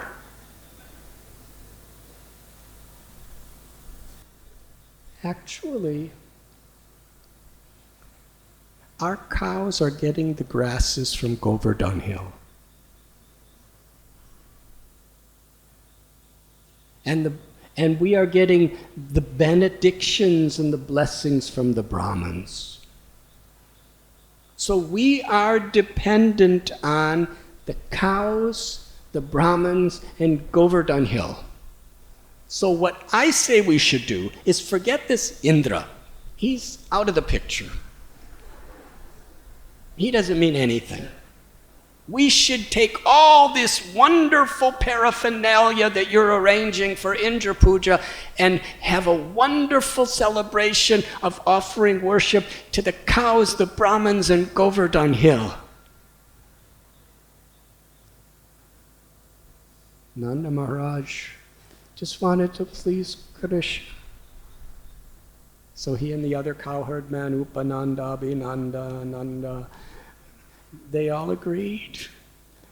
And Krishna explained how to worship Govardhan Hill. He said, make big mountain of prasad, of bhoga, of wonderful food. And he explained what foods to make.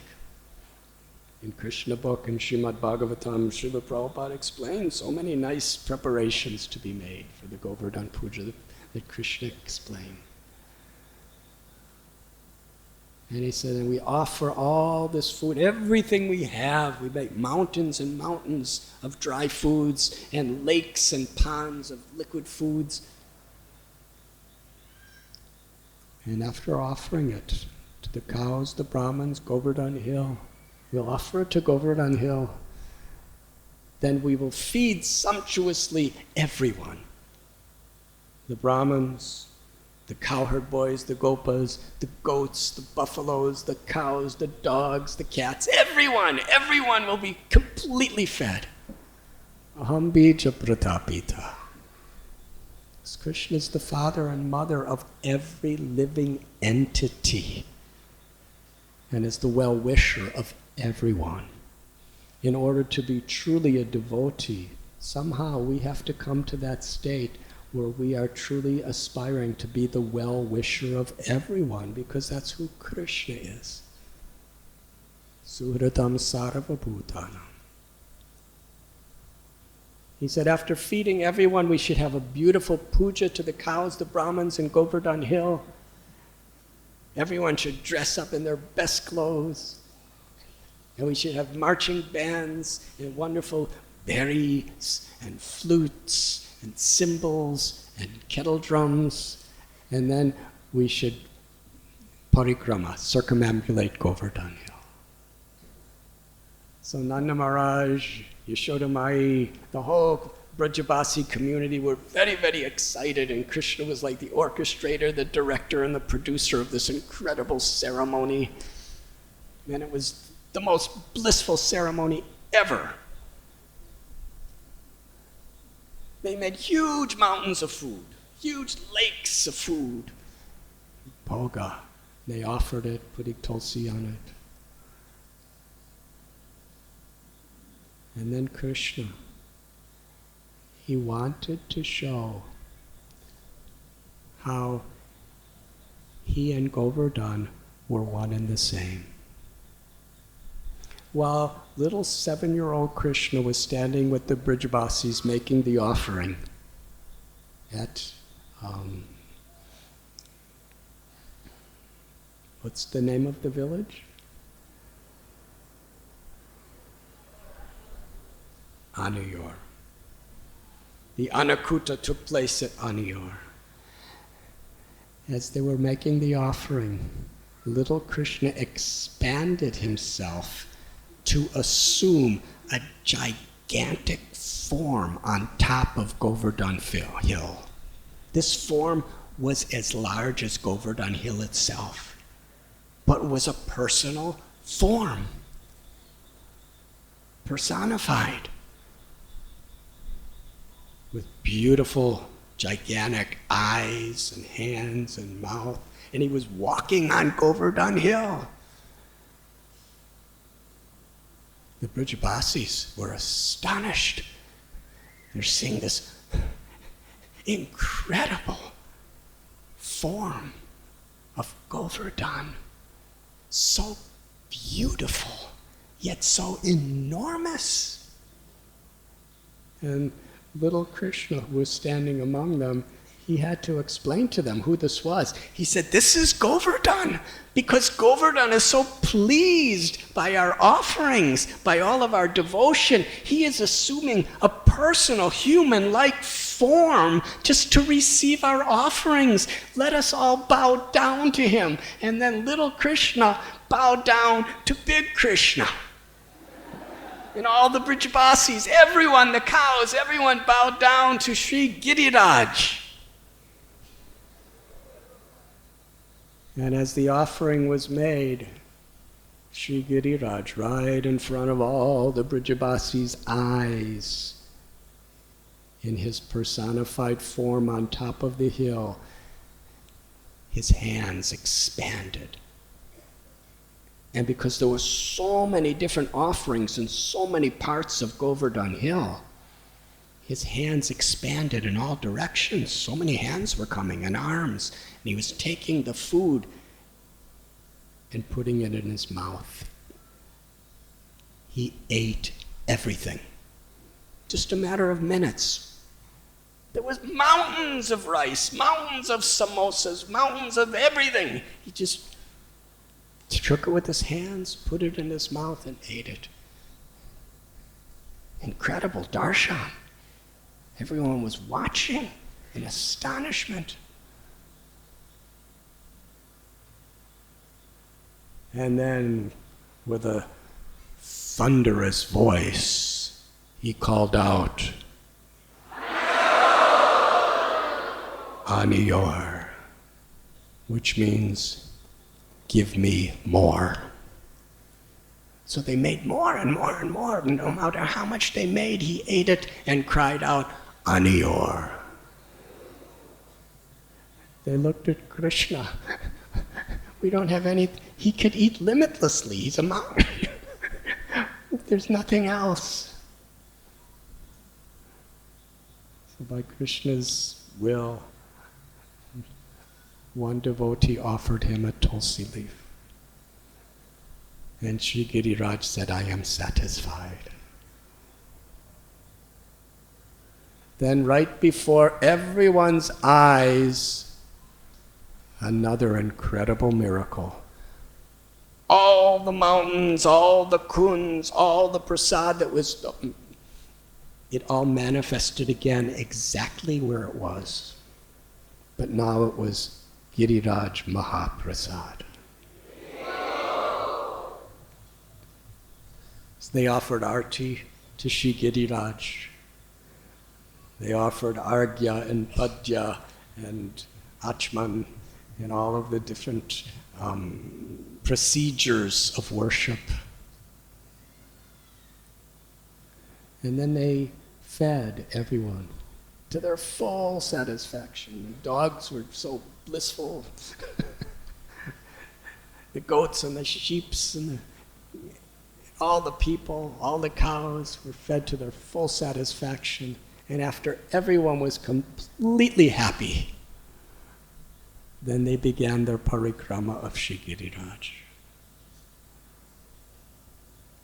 Some of the elder gopis were on palanquins or ox carts. The cowherd boys were with Krishna. They were herding the cows around the hill and the calves around the hill, and Krishna was joking with them all around. The gopis were singing, the younger gopis. In this way, the whole Brajavasi community circumambulated, and this was the first Giriraj parikrama in history. It was the most enjoyable, fulfilling festival ever. Everyone returned to their homes, filled with happiness. But there was one person who was not happy at all. Indra. Krishna performed this pastime for several reasons. One of the reasons is because of his love and compassion for Indra. Because Indra's a devotee. Not only is a devotee, a very important devotee, who's been given a very, very significant responsibility, being the king of the Swargaloka heavenly planet area, the superintendent of the Department of Rain.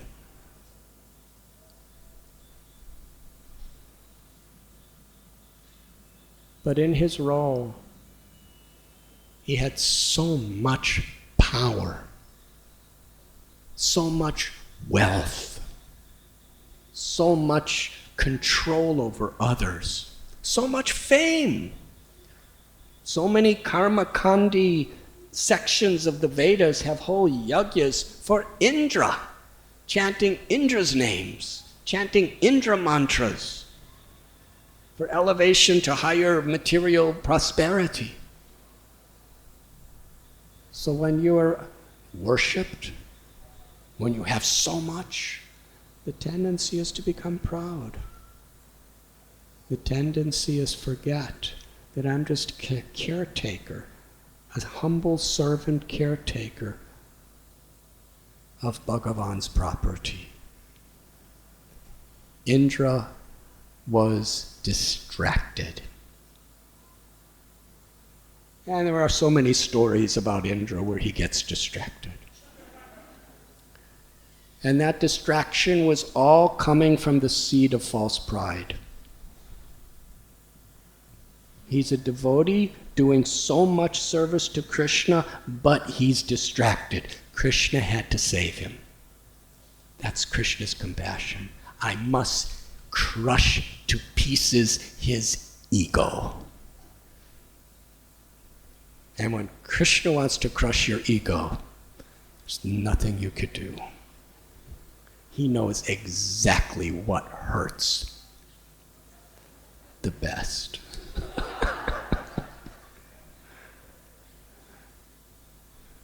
Krishna was going to insult Indra, not only in front of all the Brajavasis, but in front of all the demigods that he is supposed to be in charge of. And Indra saw. He was so affected by insult. When you expect something, then you're very vulnerable to anxiety. If you don't expect anything, and then you don't get it, life goes on. But if you expect something, and you really expect it, and then you don't get it, it can put you in a psychotic state of mind. And that's the root cause of so many problems. We're expecting respect. Amani namanadena. When you don't get it, it hurts so bad. Or we become so angry, vengeful.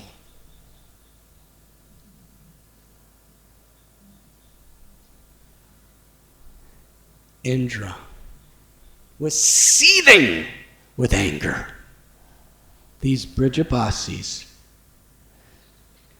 every year for hundreds of years, generations, they have offered this puja for me. This is a big thing for the Brijabasis, and it's a big thing for me because I get it every year.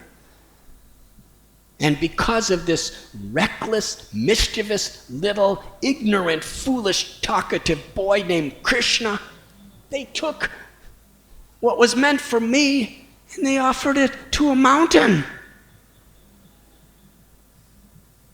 This audacious insult, they must be destroyed. He went out of control. That's what anger does. Yayato Vishayan Pongsang, Krishna tells in Bhagavad Gita, the objects of the senses and the senses, when attachment comes, kama, lust develops. When it's unfulfilled, when we don't get what we're expecting to get, krodha, anger. Krodha bhavati samohat. From anger, bewilderment of memory. From bewilderment of memory, intelligence is lost. And when intelligence is lost, we fall down again into this material condition. In other words, we do foolish things. Now, when Indra does foolish things, it's, as they say in the West, it's big time. He called the Samvartaka clouds. These are the clouds that pour rain at the time of universal destruction. They have the capacity to cause a deluge, a massive flood that covers the world like all the oceans swell up so the whole planet becomes a huge ocean. That's the power of these clouds. He called the Samvartaka clouds and told them, these Brijabasis in Vrindavan, they have lost their intelligence. They're following this ignorant little Krishna. I'm giving you an easy job. Usually at the time of the pralaya, you're in charge of covering the whole earth, the whole lower part of the universe, flooding it all. I'm giving you the specialized assignment of doing that to that little tract of land called Vrindavan. It will be done. The clouds began to form over Vrindavan. Massive clouds. The clouds expanded larger, larger, larger, deeper, higher, lower. Grumbling of thunder, lightning. The Brijabasis were watching what was happening. And then the Samvartaka clouds began to pour rain. Not like today. When the Samvartaka clouds start pouring rain, the winds are cyclones, hurricanes, and the rain falls like pillars, not drops. Umbrella. Within seconds, your umbrella would break to pieces. So these clouds were forming and darkening. Vrindavan became almost black in darkness. The clouds were so dark. And the rain started coming. The Brijabasis, they all approached Krishna. Krishna, Krishna, Mahabhaga. They were helpless. On a regular day, Krishna's lotus feet are so soft. It pains our heart more than anything imaginable when Krishna steps on a pebble. And when Krishna's hungry, he cries. Everyone just wants to bring him food. But when there was a danger beyond their control, they all approached Krishna. Please save us. And the Brijavasis knew Gopal. He loves the cows. They said, please look at the cows, how much distress they're in. Look over there. The little calves.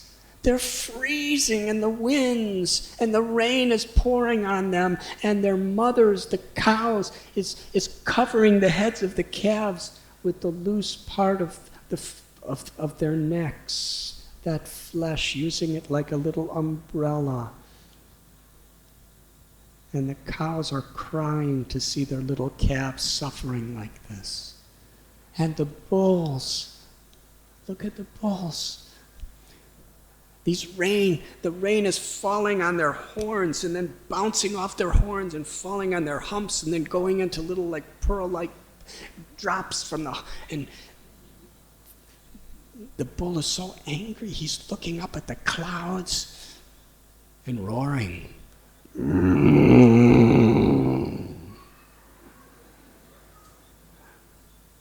Your cows and your calves and your bulls are suffering, and so are we.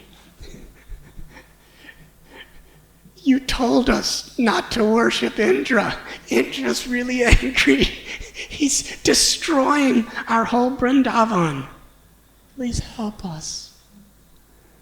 Krishna smiled. He wanted to teach Indra such a good lesson that Indra would never forget. At the same time, he wanted to enjoy the sweetest, most enjoyable pastimes with every single one of the devotees of Vrindavan, simultaneously. Little Krishna lifted the Govardhan hill as effortless as a child lifts a mushroom. He held Govardhan hill with the little finger of his left hand above his head. The most beautiful sight.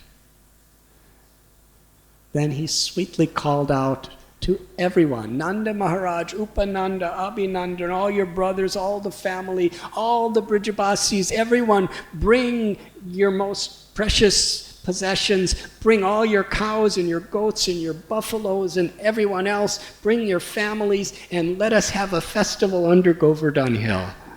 Just see, because Govardhan was so pleased by your puja, he's become an umbrella just to give us happiness.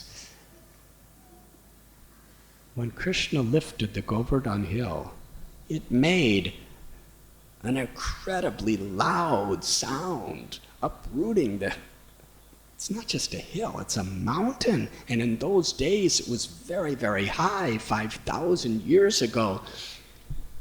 As he lifted it, by Krishna's own arrangement, stones and earth fell from the sides of Govardhan hill on the ground to make a circle around, so that the water that could not come under Govardhan hill. Everyone happily came under Govardhan hill. The valley, by Krishna's arrangement, was filled with lush green grass for the cows and flowers and fragrances. It was beautiful. It was the most elegant paradise. And there was Krishna, standing in the form of Giridhari.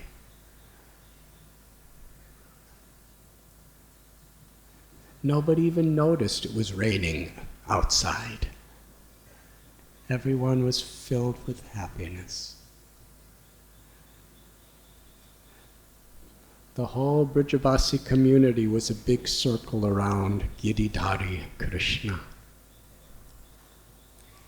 He was gazing with his loving, compassionate glance upon everyone simultaneously. Every single Brijavasi, every animal, every bird, every gopa, gopi, brahmin, whoever they were, they all were fully satisfied knowing that Krishna was only looking at them.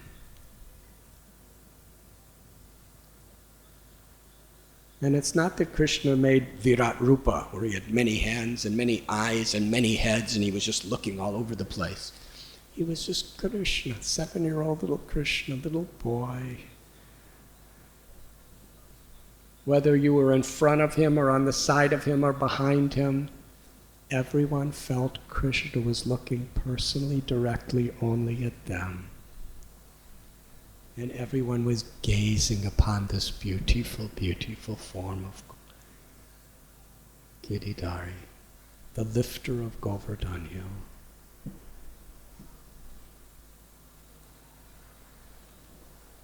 As the clouds, the Samvartika, were smashing pillars, it was falling not in drops, but pillars. It was like an ocean just being dumped.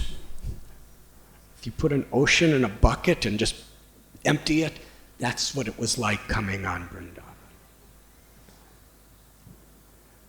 It was immense. It was incredible. But yet, because Krishna was touching the bottom of Govardhan Hill with his little finger, and his effulgence was touching Shri Giriraj, because Krishna was so pleased with Shri Giriraj, that Govardhan Hill was so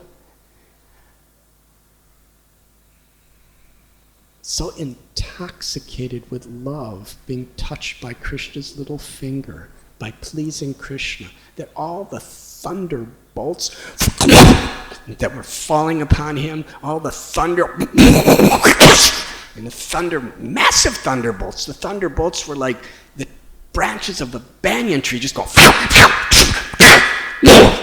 and Govardhan was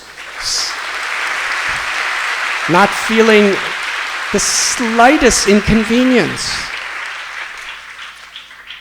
And because Krishna was surcharging Giriraj so incredibly, Giriraj was so happy that even the animals and the birds and the trees and the grass on Govardhan Hill, they were not in any way disturbed. These massive rains and lightning and thunder and hurricanes were coming. You can't even imagine what it was. And the birds are singing and just going and looking at each other and smiling, even on top of the hill. And one lion, this is described by Kavi Karnapur, one particular lion, he had Krishna on his side, and he knew it. So he roared at the clouds, and then with his sharp claws, he attacked one of the clouds. And the cloud flew away in fear. These are Samvartika clouds. Meanwhile, under the hill, everyone was engaged in loving service to Krishna according to their nature. Krishna told the Brijabasis, please don't feel that I'm in any way being distressed by holding up Giriraj. Yashoda Mai is his mother. She's seeing her little son lifting this incredible mountain with one finger, Today this mountain is 21 kilometers to go around it. In those days it was many times bigger.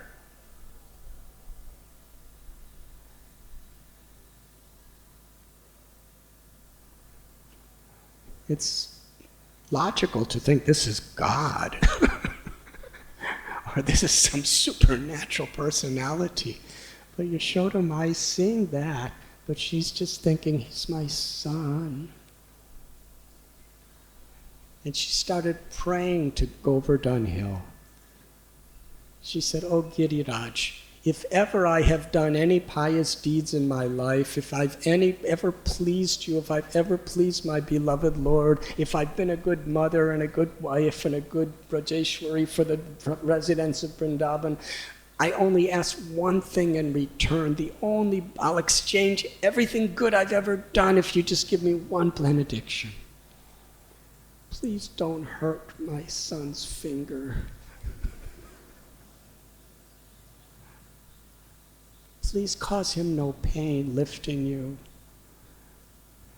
And Krishna, he said to Yashoda Mai, he said, "Actually, Mother Yashoda, I'm not holding up Govardhan Hill because Giriraj was so happy by our puja. He's just so satisfied. He's protecting us. He's floating in the sky by his own wish. I'm just going like this." Yashoda Mai said, "If that's true, Krishna, then I want to see Giriraj disconnect from your finger and start flying in different directions in the sky. I can see that you're very tired. I see drips of perspiration, and I see your stomach is becoming hollow because you're hungry, and I could see you're straining so much." Madhu Mangal told Yashoda Mai, "Don't you see? It's not Krishna. I'm a Brahmin. It's my Brahman Tejas that's holding up the mountain." Yashoda Mai said, "Krishna, you're so impudent. Why did you insult Indra like this? Don't you know?"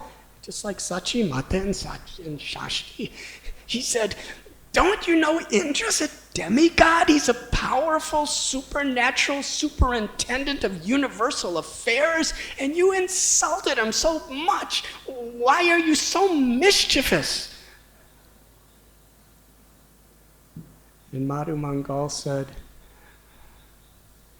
"If Krishna didn't insult Indra, we should be thanking Indra for being so mad.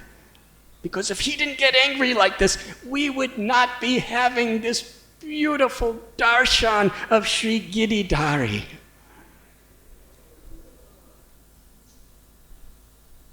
Yashoda Mai said, "You're calling this beautiful? When my son is in great distress, he's straining and he's struggling to hold up a giant mountain, and you're saying this is beautiful?" And Nanda Maharaj said to Yashoda Mai that, "Please, Yashoda, he's Krishna's friend. He's trying to encourage him. Just let him encourage him."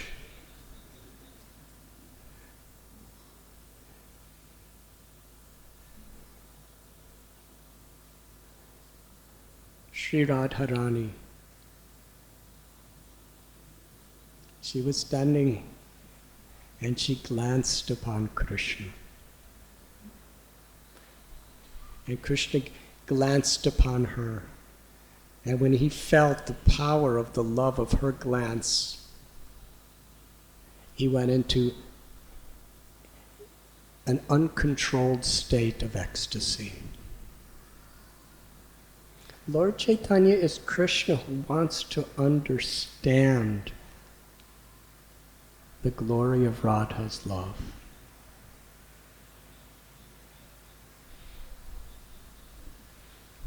When Sri Radharani glanced upon Krishna and Krishna glanced upon her, Krishna became so surcharged with ecstatic love that his whole body began to tremble. And Tears started flowing from his eyes. And at that time, the cowherd men, the elder cowherd men, they were thinking that Krishna's getting tired. So they all picked up sticks and stuck the sticks under the mountain and were straining and straining and struggling, and they were thinking they were holding up the mountain. Madhu Mangal told them, "Why are you wasting your time? Krishna is the younger brother of Balaram. He doesn't need your help. You're just uselessly scratching the bottom of the mountain." And Krishna just tipped the mountain a little, and all their sticks started breaking, and they all fell down, and then he lifted up again and smiled.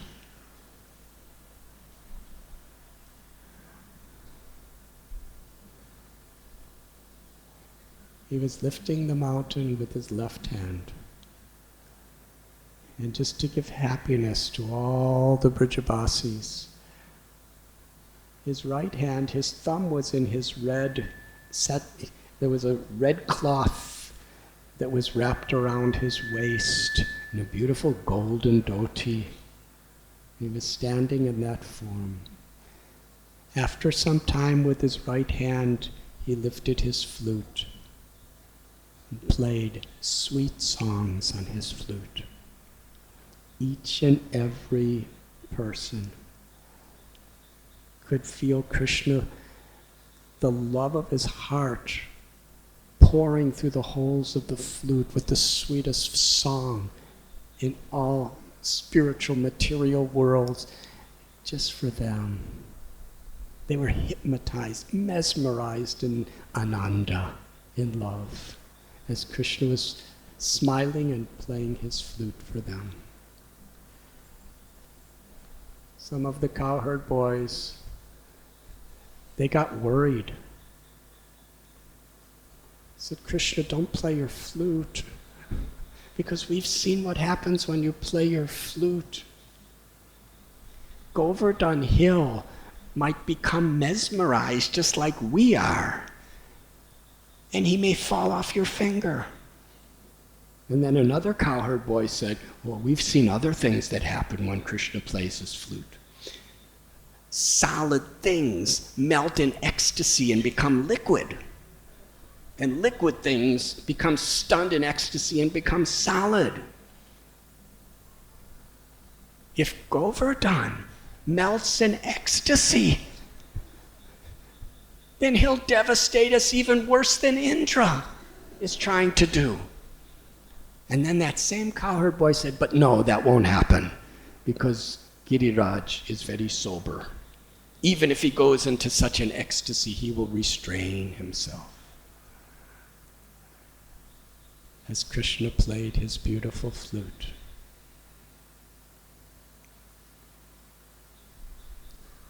On the top of the hill, there was a great storm with massive dark clouds pouring rain and lightning, rainbows. And under the hill, there was a wonderful storm also. Krishna was like a beautiful monsoon cloud. The beautiful gopis were like lightning. Krishna's peacock feather was like a rainbow. And his love for each and every Brijabasi, and the beauty of his body, how he expressed his love for them through the sweetness of his beauty, his fragrance, was like the downpour of rain.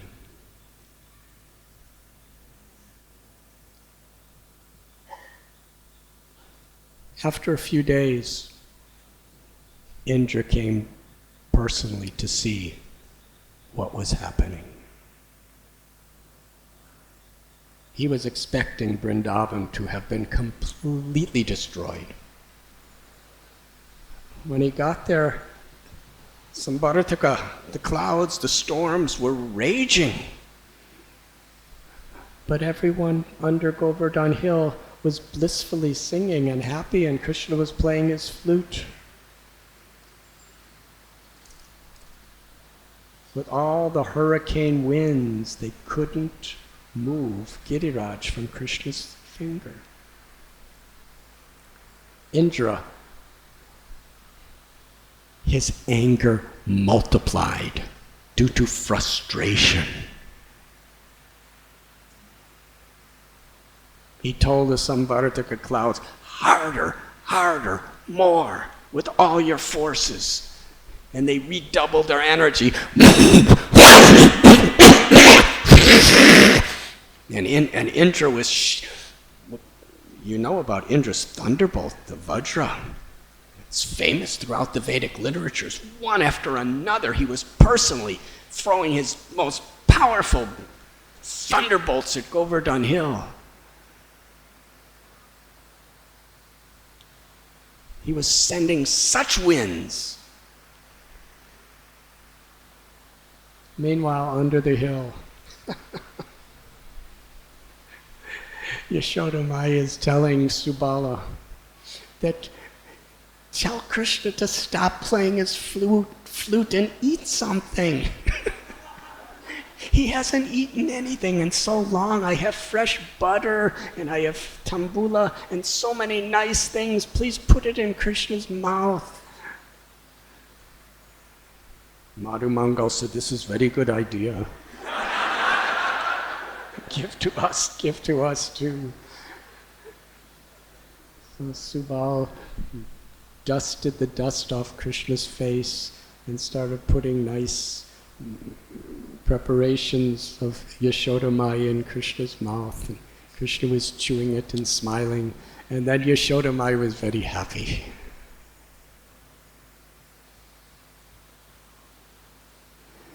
Under Govardhan Hill, the Brahmins were offering benedictions and blessings and chanting mantras for Krishna's protection. So they were happy, and Krishna was reciprocating by smiling and glancing upon them.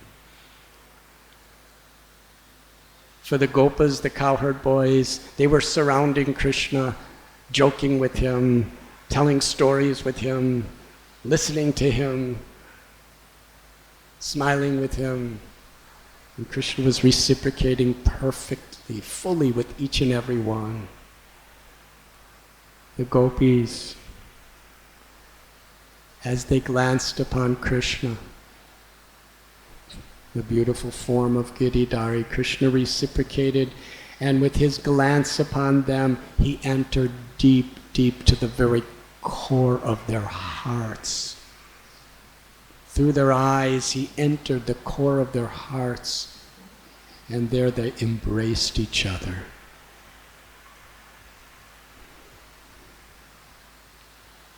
To the elder Gopas and Gopis, just like parents, they were worrying about him, and Krishna was assuring them in so many ways. Raktak, Patrak, the servants, they were constantly doing little things for Krishna, and Krishna was fully reciprocating with each and every one of them. Each cow was gazing upon Krishna, and Krishna was reciprocating them 24 hours a day for 7 full days. Every single Brijabasi was continuously enjoying the highest rasas of nectar personally with Krishna.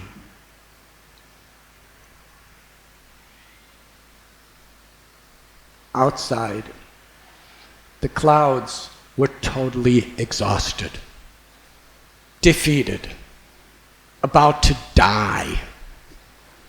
The Samvartaka, the predominating deities of those clouds, they all came to Indra and they bowed down and they said, we're finished, there's nothing else we could do.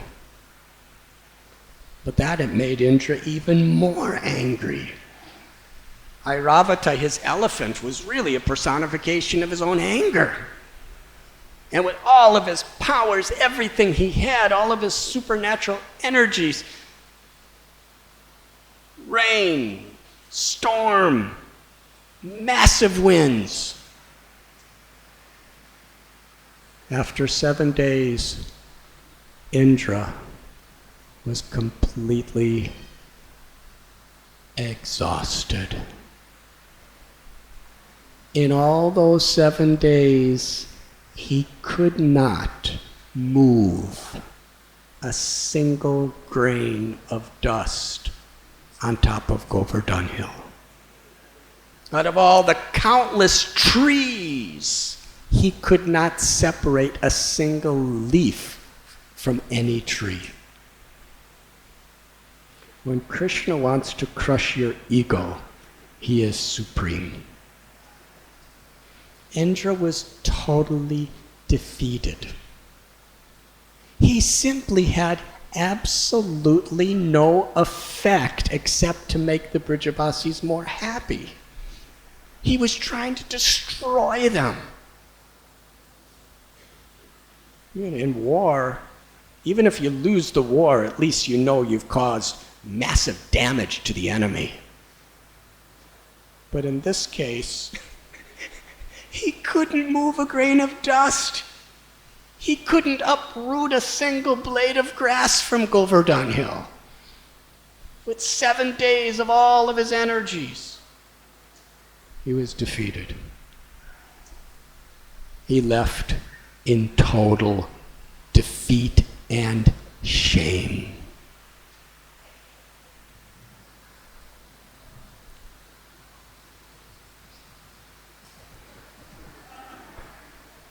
The sky opened up, the clouds went away, the sky was blue, the sun again began to shine. And Krishna smiled and told the Brajavasis, now the rain is ended. You could all go back to your homes. Nobody wanted to go back to their homes. But it was Krishna's will. To please Krishna was the object of everyone's heart. Krishna told the cowherd boys, bring the cows back to the Goshala and to the pastures. And everyone go back. You see, all your homes are completely fine. Indra could not do anything to disturb it. In fact, when all the rains were falling on Giriraj, it was like an abhishek. He just became more and more bright and cleansed and sparkling, as did all the homes of the Brajavasis.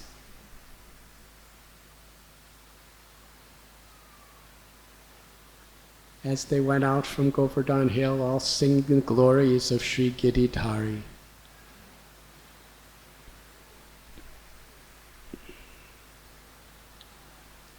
The cowherd boys took the cows out. But the cows saw that Krishna was still standing in this beautiful threefold bending form of Giridhari. And they all came running back because they didn't want to leave him. Krishna, by his glance, he herded them out from Govardhan Hill, the valley underneath. And when everyone had gone back to their homes, Krishna effortlessly, he just dropped Govardhan Hill back on the ground.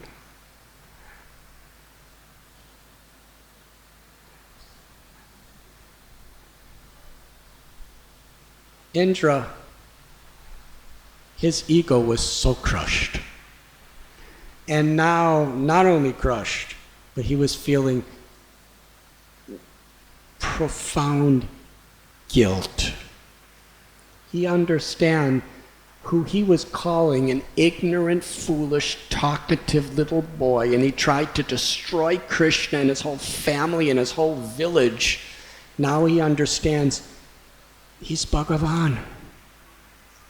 He's the absolute truth. He's my master. Indra is a very intelligent scholar of Vedas. He's Yajna Purusha. What have I done? He didn't know what to do. He went to his guru, Brihaspati, and said, look what I've done. I tried to destroy Krishna, his family, his cows, his village, everything. What should I do? Brihaspati looked at Indra. This is guru to disciple. He said, Indra, you are a fool. There's nothing I can do to help you. You should go to Brahma. Indra went to Brahma. What should I do?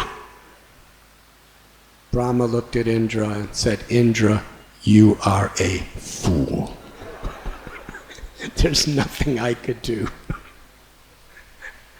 Krishna's my master too.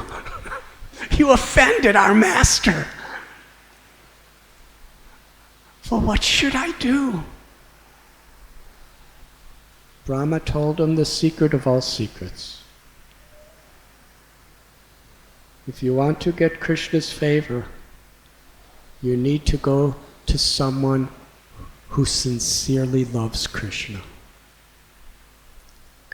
Go to Surabhi, the mother of the cows, because Krishna loves the cows. If she approaches Krishna to forgive you, then Krishna will forgive you. There's nothing you could do. Here is Indra, the king of heaven, and all of his royal, heavenly opulences and powers and fame. And he's approaching a cow, simple mother cow. She's not wearing any thrones or any crowns. She doesn't have a castle. She's just eating grass.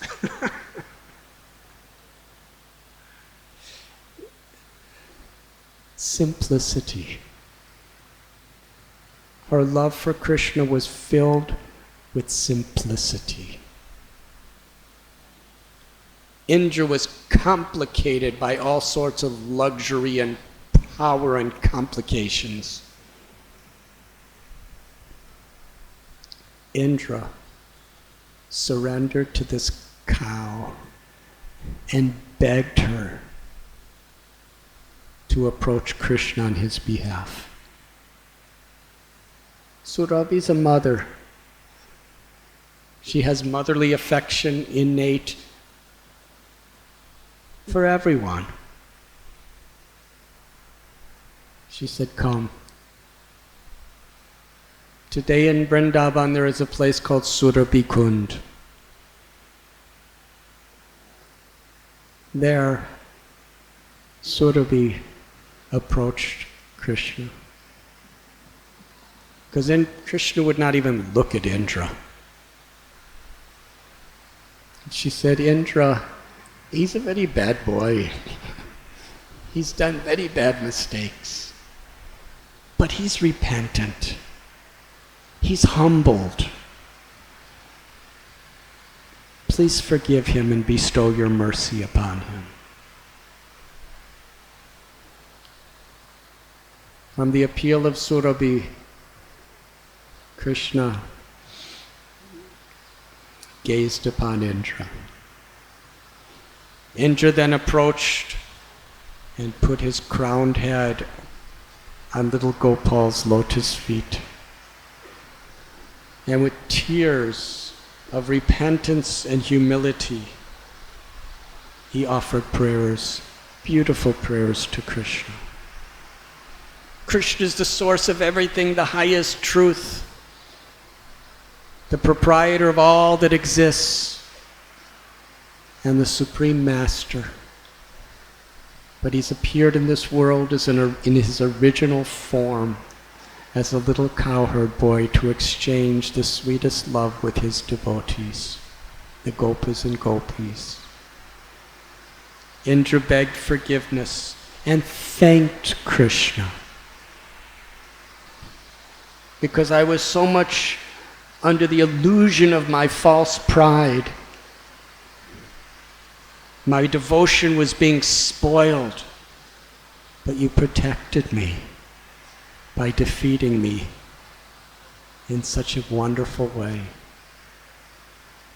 I surrender my heart, I surrender my life to you, I am yours. And Krishna accepted Indra. This is a very important lesson.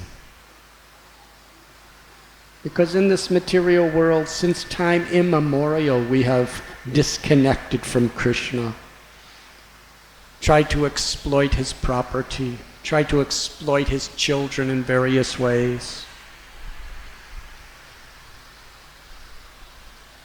But if we approach those who love Krishna, if they approach Krishna on our behalf, then Krishna will accept our hearts, our lives, and our devotion. In Godram Dweep area there is Surabhi Kund,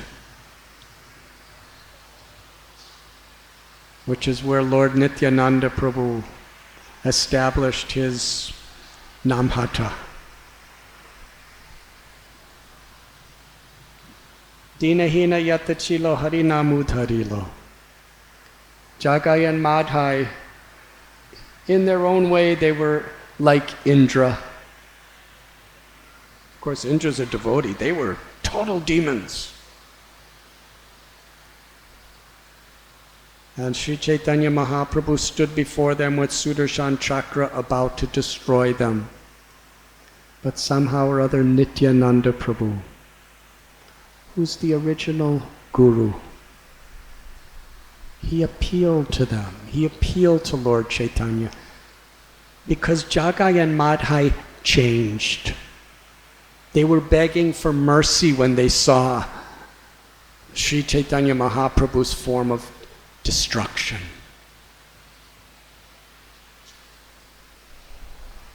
Nityananda appealed, like Surabhi, please bless them.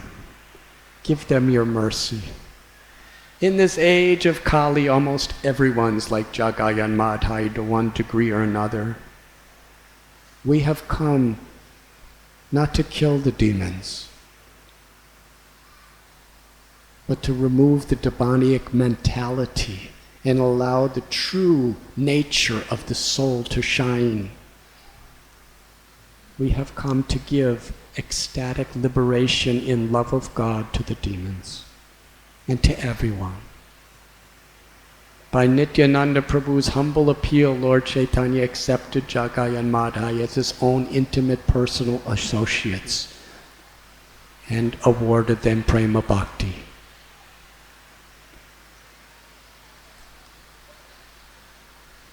Srila Prabhupada honestly told us when he was asked, what qualification did we have to receive such knowledge and such grace of Sri Chaitanya Mahaprabhu's Krishna consciousness?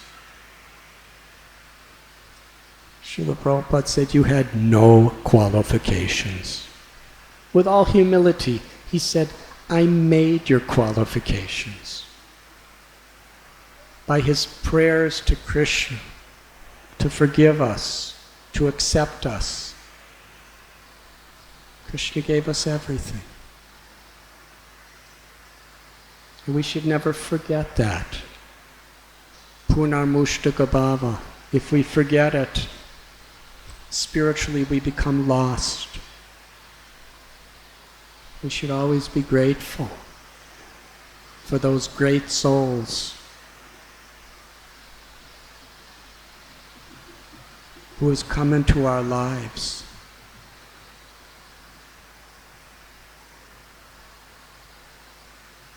Madbhakta pujabhyadika. Krishna tells,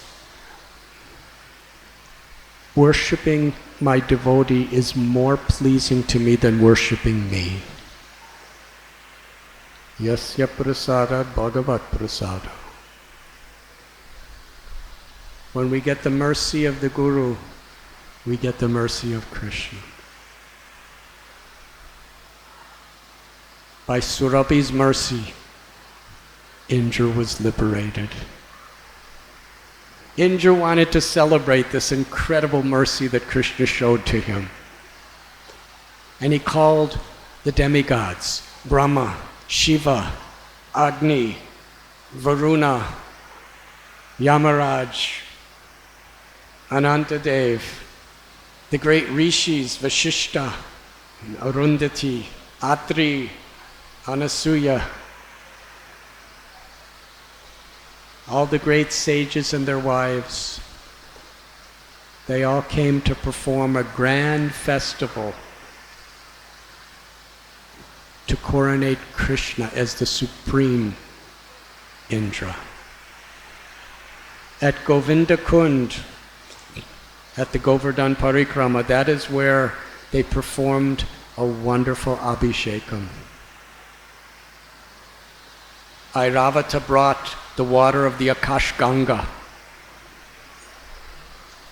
Krishna was bathed with limitless amounts of celestial milk.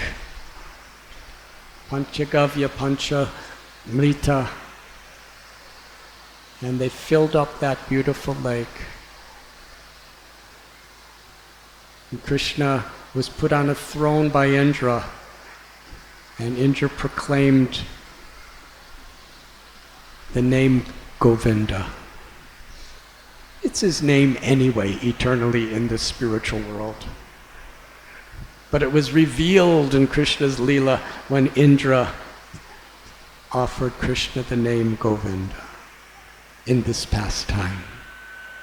You are my Indra. You are the Lord of all.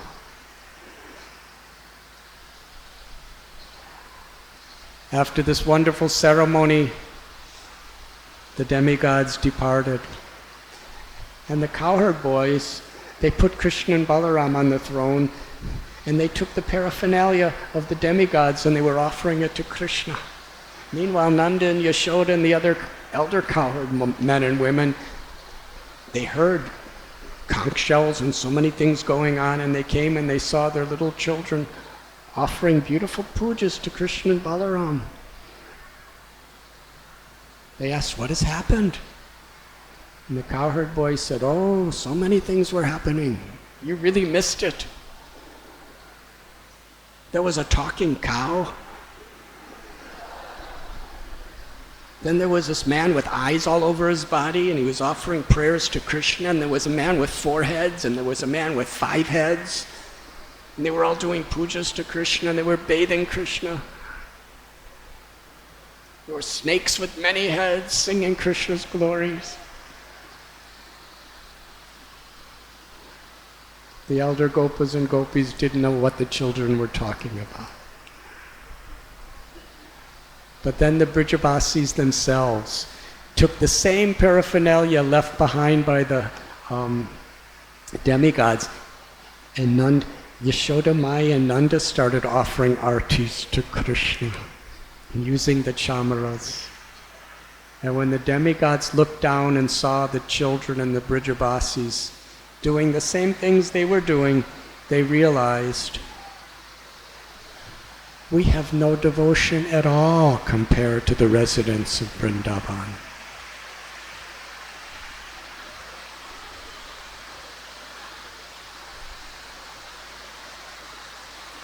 The story of Govardhan Puja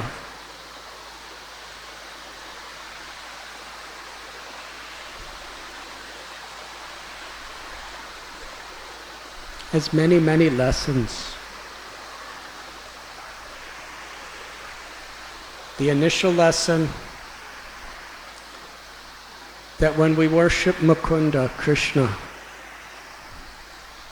all the demigods, all the goddesses, all obligations and responsibilities are completely fulfilled.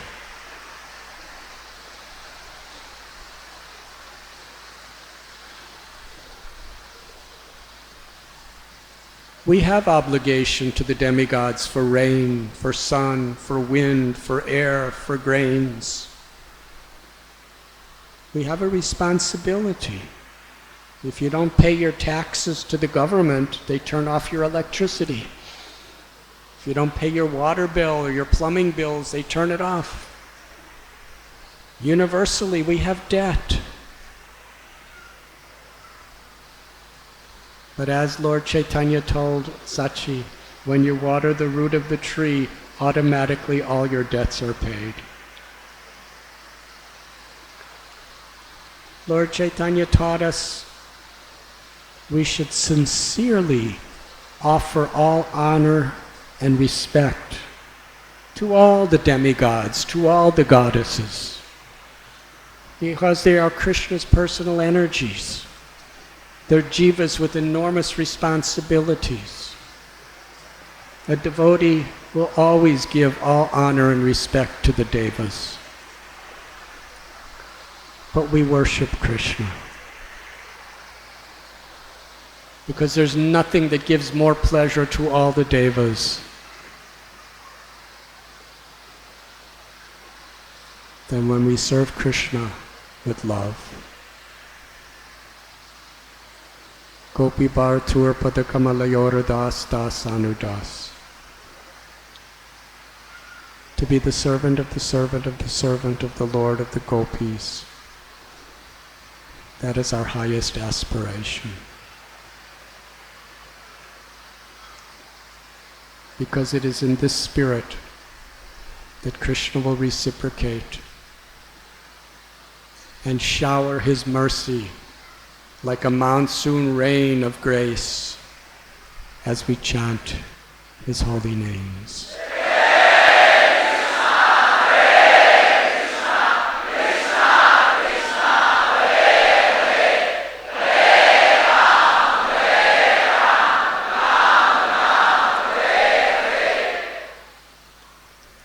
Thank you very much.